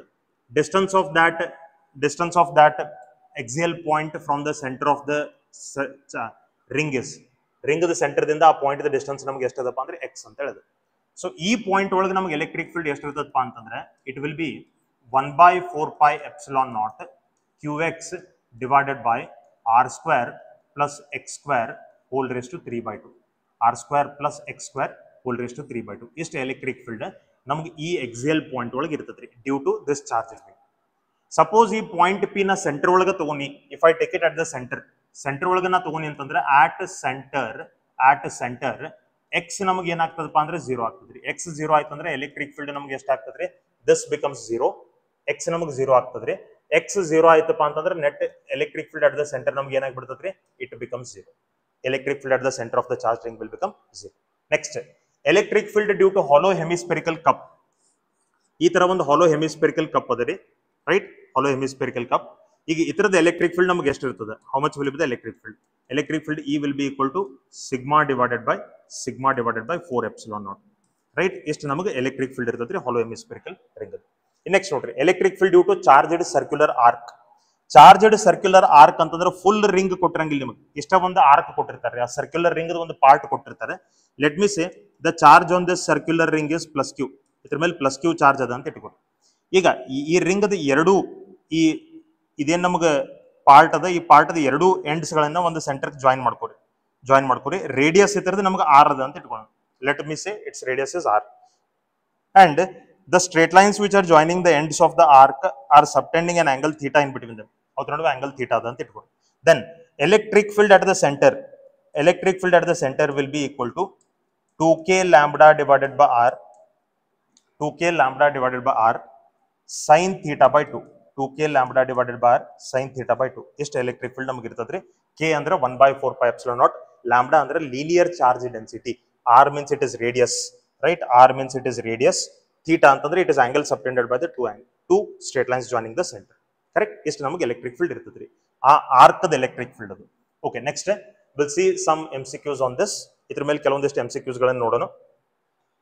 ಈಗ ನೋಡ್ರಿ, ಅ ಡ್ಯೂಟ್ರಾನ್ ಅಂತಂದ್ರೆ ಏನ 1H2 and an alpha particle ಅಂದ್ರೆ ಏನ್ರಿ 2He4 are placed in an electric field. The force acting on them are F1 and F2 and their accelerations are A1 and A2 respectively. Then okay, they are asking us the relation between F1 F2 A1 A2. First ನೋಡ್ರಿ, ಇಲ್ಲೇ ನಾ ಏನ್ ಮಾಡ್ತೀನಿ, deuteron ಅಂತಂದ್ರೆ 1H2, alpha particle ಅಂದ್ರೆ 2He4. ಇತರದ mass ಮತ್ತು charge ಗಳನ್ನು ಬರೀತೀನಿ. ಮಾಸ್ ಅಂತಂದ್ರೆ it depends upon mass number. So ಇತರದ ಮಾಸ್ ನಂಬರ್ 2 ಅದ, ಸೊ ಇತರದ ಮಾಸ್ ಅನ್ನ 2m ಅಂತ ಬರೀತೀವಿ. ಇತರ ಮಾಸ್ ನಂಬರ್ 4 ಅದ, ಸೊ ಇತರ ಮಾಸ್ ಅನ್ನ 4m ಅಂತ ಬರೀತೀವಿ. ಚಾರ್ಜ್ ನಮಗೆ ಅಟಾಮಿಕ್ ನಂಬರ್ ಮೇಲೆ ಡಿಪೆಂಡ್ ಆಗ್ತದೆ. ಇತರದ ಅಟಾಮಿಕ್ ನಂಬರ್ 1 ಅದ, ಸೊ ಇತರ ಚಾರ್ಜ್ ಅನ್ನ E ಅಂತ ಬರೀತೀವಿ. ಇತರ ಅಟಾಮಿಕ್ ನಂಬರ್ 2 ಅದ, ಸೊ ಇತರ ಚಾರ್ಜ್ ಅನ್ನ 2e ಅಂತ ಬರೀತೀವಿ. ಕರೆಕ್ಟ್? ಇನ್ ನೆಕ್ಸ್ಟ್ ನೋಡ್ರಿ, ಫೋರ್ಸ್ ಮತ್ತು ಎಕ್ಸಲರೇಷನ್ ಕೇಳತ್ತಾರ. ಫೋರ್ಸ್ ಮತ್ತು ಎಕ್ಸಲರೇಷನ್ ಯಾತ್ರ ಮೇಲೆ ಡಿಪೆಂಡ್ ಆಗ್ತದೆ ನೋಡ್ರಿ. Force equal to Q into E. So force depends upon Q, mass ಮೇಲೆ ಡಿಪೆಂಡ್ ಇಲ್ಲ. It only depends upon charge, it is not dependent on mass. Electric field ಅಂತೂ ಸೇಮ್ ಅದರಿ ಎರಡು. ಇನ್ ಎಕ್ಸಲರೇಷನ್ ಏನ್ರಿ, acceleration is equal to QE divided by m. So acceleration Q ಮತ್ತು m ಮೇಲೆ depend ಆಗ್ತದೆ, charge ಮತ್ತು m ಮೇಲೆ depend ಆಗ್ತದೆ. ಎಲೆಕ್ಟ್ರಿಕ್ ಫೀಲ್ಡ್ ಅಂತೂ ಎರಡಕ್ಕೂ ಕಾಮನ್ ಅದು. ಕರೆಕ್ಟ್ ರೀ? ಸೊ ಈಗ ನೋಡ್ರಿ, ಫಸ್ಟ್ ನಾವು ಫೋರ್ಸ್ ನೋಡೋಣ. Let us understand the force. So ಈಗ ನಾ ಏನಂತೀನಿ, ಫೋರ್ಸ್ ಆಫ್ ಫಸ್ಟ್ ಚಾರ್ಜ್ ಅಂದ್ರೆ deuteron divided by force of second charge under alpha particle. Force is directly proportional to charge. So charge of alpha particle divided by, charge of deuteron divided by charge of alpha particle. Charge of deuteron is 2, it is E. Charge of alpha particle is 2, it is 2E. So E cancel aite, ನಮಗೆ ಏನು ಬಂತ, I will get what? I will get F2 is equal to 2F1 ಅಂತ ಬರ್ತದ್ರಿ. ಈಗ ಈ equation ಪ್ರಕಾರ ಇದು 2 ಈ ಕಡೆ ಮಲ್ಟಿಪ್ಲೈ ಆಯ್ತು, ನಮಗೆ F2 is equal to 2F1 ಬರ್ತದೆ. So F2 is greater than F1 actually. So ಅದು ಯಾವುದೇ ರಿಲೇಷನ್ ನಮ್ಗೆ ಇಲ್ಲಿಲ್ಲ. ಸೊ ಫೋರ್ಸ್ ಬಿಟ್ಬಿಡ್ರಿ, ಇನ್ ಎಕ್ಸಲರೇಷನ್ ಬರ್ರಿ. See acceleration is directly proportional to charge and inversely proportional to mass. Correct? So acceleration 1 divided by acceleration 2 equal to charge number 2 divided by mass number 1 whole divided by charge number 1 divided by ಅಂದ್ರೆ A1 ಇದ್ರದ್ದು ಬರೆದು ಬಿಡೋಣ, Q1 divided by M1. ಆಮೇಲೆ ಇದ್ರದ್ದು ಬರೆದು ಬಿಡ್ರಿ Q2 divided by M2. So ಇದು ನಿಮಗೆ ಬರ್ತದೆ Q1 into M2 divided by Q2 into M1 ಅಂತ ಬರ್ತದೆ. Q2 into M1. Substitute the values. How much is Q1? Q1 is E. How much is M2? M2 is 2E. 4M. M2 is 4M. Divided by. How much is Q2? Q2 is 2E. And how much is M1? M1 is 2M. Correct? So ಇಲ್ಲೇ E ಮತ್ತು E cancel ಆಯ್ತು, M ಮತ್ತು M cancel ಆಯ್ತು, 2 2s 4 cancel ಆಯ್ತು. So ಏನು ಬಂತು? 1. ಹಾಗಾದ್ರೆ ನಿಮಗೆ ಏನು ಬಂತು? A1 is equal to A2 ಅಂತ ಬಂತು. Accelerations are equal. So which option is correct then? Which option is correct? Option C is correct. Next, ಈಗ ನೋಡ್ರಿ, ಇಲ್ಲೇ 3 equal charges plus Q each are at the corners of an equilateral triangle as shown. The intensity of electric field at O will be. Equilateral triangle ಅಂತ ಹೇಳಿದನ್ರಿ, equilateral triangle. 3 points ಒಳಗೆ same charge ಇಟ್ಕೊಂಡಾನೆ. Then how much should be the electric field at the centre? ಇದು ನಮಗೆ ಗೊತ್ತದ, standard result ಅದ, E equal to 0. So option C is correct. Okay. Next, we'll see 2 more questions. See, 2 very small spheres A and B are charged with plus 10 and plus 20 coulomb respectively and separated by a distance 80 centimeter. Okay, the electric field at a point on the line joining the centers of two spheres will be zero at almost how much distance from A? ಅಂದ್ರೆ ನಿಮಗೆ ಏನು ಕೇಳತ್ತಾರ್ರಿ, net field zero ಅಂದ್ರೆ ನಿಮಗೆ neutral point ಕೇಳತ್ತಾರೆ. They are asking us neutral point. So neutral point distance ನಿಮಗೆ A ದಿಂದ ಕೇಳತ್ತಾರೆ. A is having smaller charge. So ನಮ್ಮ ಫಾರ್ಮುಲಾ ಸ್ಮಾಲರ್ ಚಾರ್ಜ್ ಅಂದ್ರೆ ಡಿಸ್ಟೆನ್ಸ್ ಕೊಡ್ತದ್ರಿ. So I will use the formula x equal to r divided by root of Q2 divided by Q1 plus r minus 1. ಎರಡು like charges ಅದಾವ, so plus 1 ಅಂತ ನಾ ತಗೋತೀನಿ. How much is the distance between them? 80 centimetre. 80 centimetre divided by root of Q2 by Q1. Q2 ಎಷ್ಟದ? 20 divided by Q1 ಎಷ್ಟದ? 10 plus 1. So ನಿಮಗೆ ಬಂತ 80 divided by ಇದು ರೂಟ್ 2 ಪ್ಲಸ್ 1 ಬರ್ತದ್ರಿ. 80 divided by root 2 plus 1. 10 1 10 2. So ನಮಗೆ ಇಲ್ಲಿ X equal to ಬರ್ತದ್ರಿ 80 divided by root 2 ಅಂದ್ರೆ ಇಟ್ ಇಸ್ 1.414 ಪ್ಲಸ್ 1 ಅಂದ್ರೆ ಇಟ್ ಇಸ್ 2.414. ಕರೆಕ್ಟ್ ರೀ? ಸೊ ಇಲ್ಲೇ ನಾ ಇದನ್ನ ಏನಂತ ಮಾಡ್ತೀನಿ, I will take it like this. So 280 ಅದ ರೀ, 80 ಅದ ಡಿವೈಡೆಡ್ ಬೈ ಇದು ನಮಗೆ 2.4 ಅದ, 2.4. ಸೊ ಲೆಟ್ ಅಸ್ ಓಕೆ, ಇದು ನಾವು ಈಗ ಡಿವೈಡ್ ಮಾಡ್ಕೋಬೇಕು. ಇದು ಡಿವೈಡ್ ಮಾಡ್ಕೋಬೇಕಾದ್ರೆ ನೋಡ್ರಿ ನಾ ಏನ್ ಮಾಡ್ತೀನಿ, 2.414 ಏನದ ಇದನ್ನ ಸದ್ಯಕ್ಕೆ 2.5 ಅಂತ ತಗೋತೀನಿ. Let me take it as 2.5. Simplify ಮಾಡ್ಕೊಳಿಕ್ಕೆ ಆಕ್ಚುಲಿ ರೌಂಡಿಂಗ್ ಆಫ್ ನ ಯೂಸ್ ಮಾಡತ್ತಿಲ್ಲ, ನಾ ಜಸ್ಟ್ ಸಿಂಪ್ಲಿಫೈ ಮಾಡ್ಕೊಳಿಕ್ ತಗೊಳಕತ್ತೀನಿ. ಓಕೆ, ಸೊ ಇದು ನಮಗೆ 80 ಡಿವೈಡೆಡ್ ಬೈ 2.5 ಅಂದ್ರೆ ಇದನ್ನ 25 ಇಂಟು 10⁻⁻1 ಅಂತ ತಗೋತೀನಿ. 10⁻⁻1 ಮೇಲ್ಗಡೆ ಬಂದ್ರೆ ಇದು 800 ಆಗ್ತದ್ರಿ. 800 ಡಿವೈಡೆಡ್ ಬೈ 25. ಸೊ ಇದು ನಮಗೆ 5 5 ಹೋಯ್ತೆ. ಇದು ನಮಗೆ 5 ಹೌ ಮಚ್? 5 1 5 3 ಉಳಿತೆ 60. ಸೊ ಇದು 160. So 160 divided by 5. So 160 divided by 5 ಅಂದ್ರೆ 5 1 5 3 15. ಸೊ 2. ಸೊ 32 ನಿಯರ್ ಟು 32 ನಮಗೆ ಏನು ಬರ್ತದೆ ನೋಡ್ರಿ, that answer will be correct. Nearest to 32. So ಇದು 33 ಸೆಂಟಿಮೀಟರ್ ಅಂದ್ರೆ option B is correct. Option B is correct. Okay, in next question ನೋಡ್ರಿ. Next question ಇಲ್ಲಿ ಏನು ಹೇಳ್ತಾನೆ, a 2 gram object located in a region of electric field 300 Newton per coulomb I cap. I cap ಅಂದ್ರೆ it is in positive x direction ಅಂದಂಗ್ರಿ, positive x direction. Carries a charge Q. The object is released. The object is released. This is released. The object is released from rest at x equal to 0 and has a kinetic energy of 0.12 joule at x equal to 0.5 meter. So kinetic energy ಇಷ್ಟದ, ಇಷ್ಟು distance ಹೋಗಿದ್ದು ಕೂಡಲೇ. So ನಿಮ್ಗೆ ಏನು find ಮಾಡೋಣತ್ತಾನೆ? Q find ಮಾಡೋಣತ್ತಾರೆ. What all are given? Mass is given, field is given, distance travelled is given, kinetic energy is given. Correct? So ಇಲ್ಲಿ ನಾ ಏನು ಮಾಡ್ತೀನಿ, ವರ್ಕ್ ಎನರ್ಜಿ ಥಿಯರಮ್ ನ ಯೂಸ್ ಮಾಡ್ತೀನಿ. I will use work energy theorem. ಯಾಕಂದ್ರೆ ನೀವು ಬೇರೆ ಯಾವುದೇ ಫಾರ್ಮುಲಾ ಅಪ್ಲೈ ಮಾಡಿದ್ರು ನಿಮಗೆ ಕ್ಯೂ ಗೊತ್ತಿಲ್ಲ, you don't know the value of Q, ಮತ್ತು ನಿಮಗೆ ಬೇರೆ ಏನು ಕ್ಯೂ ಗೊತ್ತಿಲ್ಲ ಅಂತಾರೆ ಆಲ್ಮೋಸ್ಟ್ ಏನು ಗೊತ್ತಿಲ್ಲ ರೀ. You don't know Q, you don't know time ನಿಮ್ಗೆ ಗೊತ್ತಿಲ್ಲ, ಕ್ಯೂ ನಿಮ್ಗೆ ಗೊತ್ತಿಲ್ಲ. ಕರೆಕ್ಟ್? ಕ್ಯೂ ಗೊತ್ತಿರದೆ ಆದ್ರೆ ನಿಮಗೆ ಎಕ್ಸೆಲರೇಷನ್ ಬರಂಗಿಲ್ಲ ರೀ. So you cannot calculate. So ಇಲ್ಲಿ ನೀವು ಏನು ಮಾಡ್ರಿ, ವರ್ಕ್ ಎನರ್ಜಿ ಥಿಯರಮ್ ಯೂಸ್ ಮಾಡ್ರಿ. We know very well work done is equal to change in kinetic energy. Change in kinetic energy. Work done ಅಂದ್ರೆ ಏನ್ರಿ? Force into displacement. Force into displacement. Correct? Equal to change in kinetic energy. Force ಅಂತಂದ್ರೆ ಏನ? Q into E. So Q into E into S into change in kinetic energy. Correct? So Q ನಾವು Q calculate ಮಾಡಬೇಕಾಗಿದೆ. Electric field ಎಷ್ಟದ? 300 ಅದ ರೀ. Electric field is 300 into displacement ಎಷ್ಟದ? Displacement is 0.5 ಅಂದ್ರೆ half ಅಂತ ತಗೋತೀನಿ. 0.5 ಅಂದ್ರೆ half. Change in kinetic energy. Kinetic energy ನಮಗೆ ಎಷ್ಟದ? It is 0.12. ಕರೆಕ್ಟ್? ಸೊ ಇಲ್ಲೇ ನಾ ಏನ್ ಮಾಡ್ತೀನಿ, ಈ 0.12 ಇದ್ದದನ್ನ ನಾ 12 ಇಂಟು 10 ಟು ದ ಪವರ್ -2 ಅಂತ ಬರೀತೀನಿ. 12 ಇಂಟು 10 ಟು ದ ಪವರ್ -2. ಇದು 2 ಈ ಕಡೆ ಮಲ್ಟಿಪ್ಲೈ ಆದ್ರೆ ನಂಗೆ ಬಂತು ನೋಡ್ರಿ, Q into 300 is equal to 2 ನಾ ಆ ಕಡೆ ಮಲ್ಟಿಪ್ಲೈ ಮಾಡ್ಕೊಂಡ್ರೆ ಇದು 24 into 10 to the power -2. So Q is equal to ನಂಗೆ ಬರ್ತದ್ರಿ 24 divided by 300. 24 divided by 300 into 10 to the power -2. 24 divide by 300 into 10 to the power -2. So ಈಗ ಇದನ್ನ ನಾವು ಸಿಂಪ್ಲಿಫೈ ಮಾಡ್ಕೋಬೇಕು. Let us simplify this. ಇದನ್ನ ಈಗ ಸಿಂಪ್ಲಿಫೈ ಮಾಡ್ಕೋಬೇಕಾದ್ರೆ ನೋಡ್ರಿ, I can simplify it like this. See, 6 4s are 20, 6 4s are 24, 6 4s are 24, 6 50s are 300, 6 50s are 300. So ಇದು ನಮಗೆ 4 divided by 50 into 10 to the power -2 ಬಂತು. 4 divided by 50 into 10 to the power -2. ಇದನ್ನ ಏನು ಮಾಡ್ತೀನಿ, I will write it as 400 divided by 50 into 10 to the power -4 ಅಂತ ಬರೀತೀನಿ. 400 divided by 50 into 10 to the power -4. So ಇದು 5 ಇದು 0 cancel ಆಯ್ತು. ಇದು 5 1s 5 8s. ಸೊ ನಮಗೆ ಕ್ಯೂ ಬಂತೆ. Q ನಮಗೆ ಎಷ್ಟು ಬಂತಪ್ಪ ಅಂತಂದ್ರೆ 8 into 10 to the power minus 4 coulomb ಬಂತು. 8 into 10 to the power minus 4. ಇದನ್ನ ಬರಿಬಹುದು 800 into 10 to the power minus 6 coulomb ಅಂತ ಬರಿಬಹುದು, ಅಥವಾ ಅದನ್ನ ನೀವು ಏನಂತ ತಗೋಬಹುದ್ರಿ 800 ಮೈಕ್ರೋ ಕೂಲಂಬ್ ಅಂತ ಬರಿಬಹುದು. 800 micro coulomb, right? Then which option is correct? Option sorry ನೋಡ್ರಿ ಇಲ್ಲೇ ಪ್ಲಸ್ 800 ಮೈನಸ್ 800 ಎರಡು ಅದಾವ್ರೆ. ಅವ್ರು ಏನ್ ಹೇಳ್ತಾರ್ರಿ, 2 gram object located in a region uniform electric field carries the charge Q. The object is released from x equal to 0 and has kinetic energy 0.12 joule at x equal to 0.5. ಅಂದ್ರೆ ನಮಗೆ ಈಗ object 0 ದಿಂದ 0.5 ಅಂದ್ರೆ ಅದು ಯಾವ direction ಒಳಗೆ move ಆಗೈತ್ರಿ? Positive X direction ಒಳಗೆ ಮೂವ್ ಆಗೈತ್ರಿ. It has moved in positive X direction. Positive X direction ಒಳಗೆ ಮೂವ್ ಆಗೈತಿ. ಪಾಸಿಟಿವ್ ಎಕ್ಸ್ ಡೈರೆಕ್ಷನ್ ಒಳಗೆ ಫೀಲ್ಡ್ ಅದು. Field is in positive x direction, charge is moving in positive x direction. It means the charge is experiencing the force in the direction of electric field. If it is experiencing force in the direction of electric field, then it is a positive charge. So idu namagu positive charge re, correct? So option 3 will be correct. Okay, so that's all about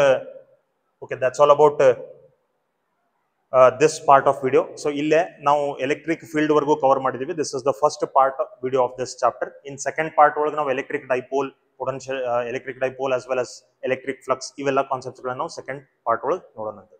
Dear students, this is my humble request to you all. If you like the content of this channel, please don't forget to subscribe the channel, and please share the video, share the channel with your friends, and please refer the channel to as many as people, right? Thank you so much. Please write your supporting words in the comment box, and if you need anything else, please put a comment in the comment box. We'll surely make a video on that, right? We'll continue this series. Please don't forget to subscribe, share, and support the channel. Please keep watching and supporting the channel. Thank you so much. We'll meet again in the next video. Thank you.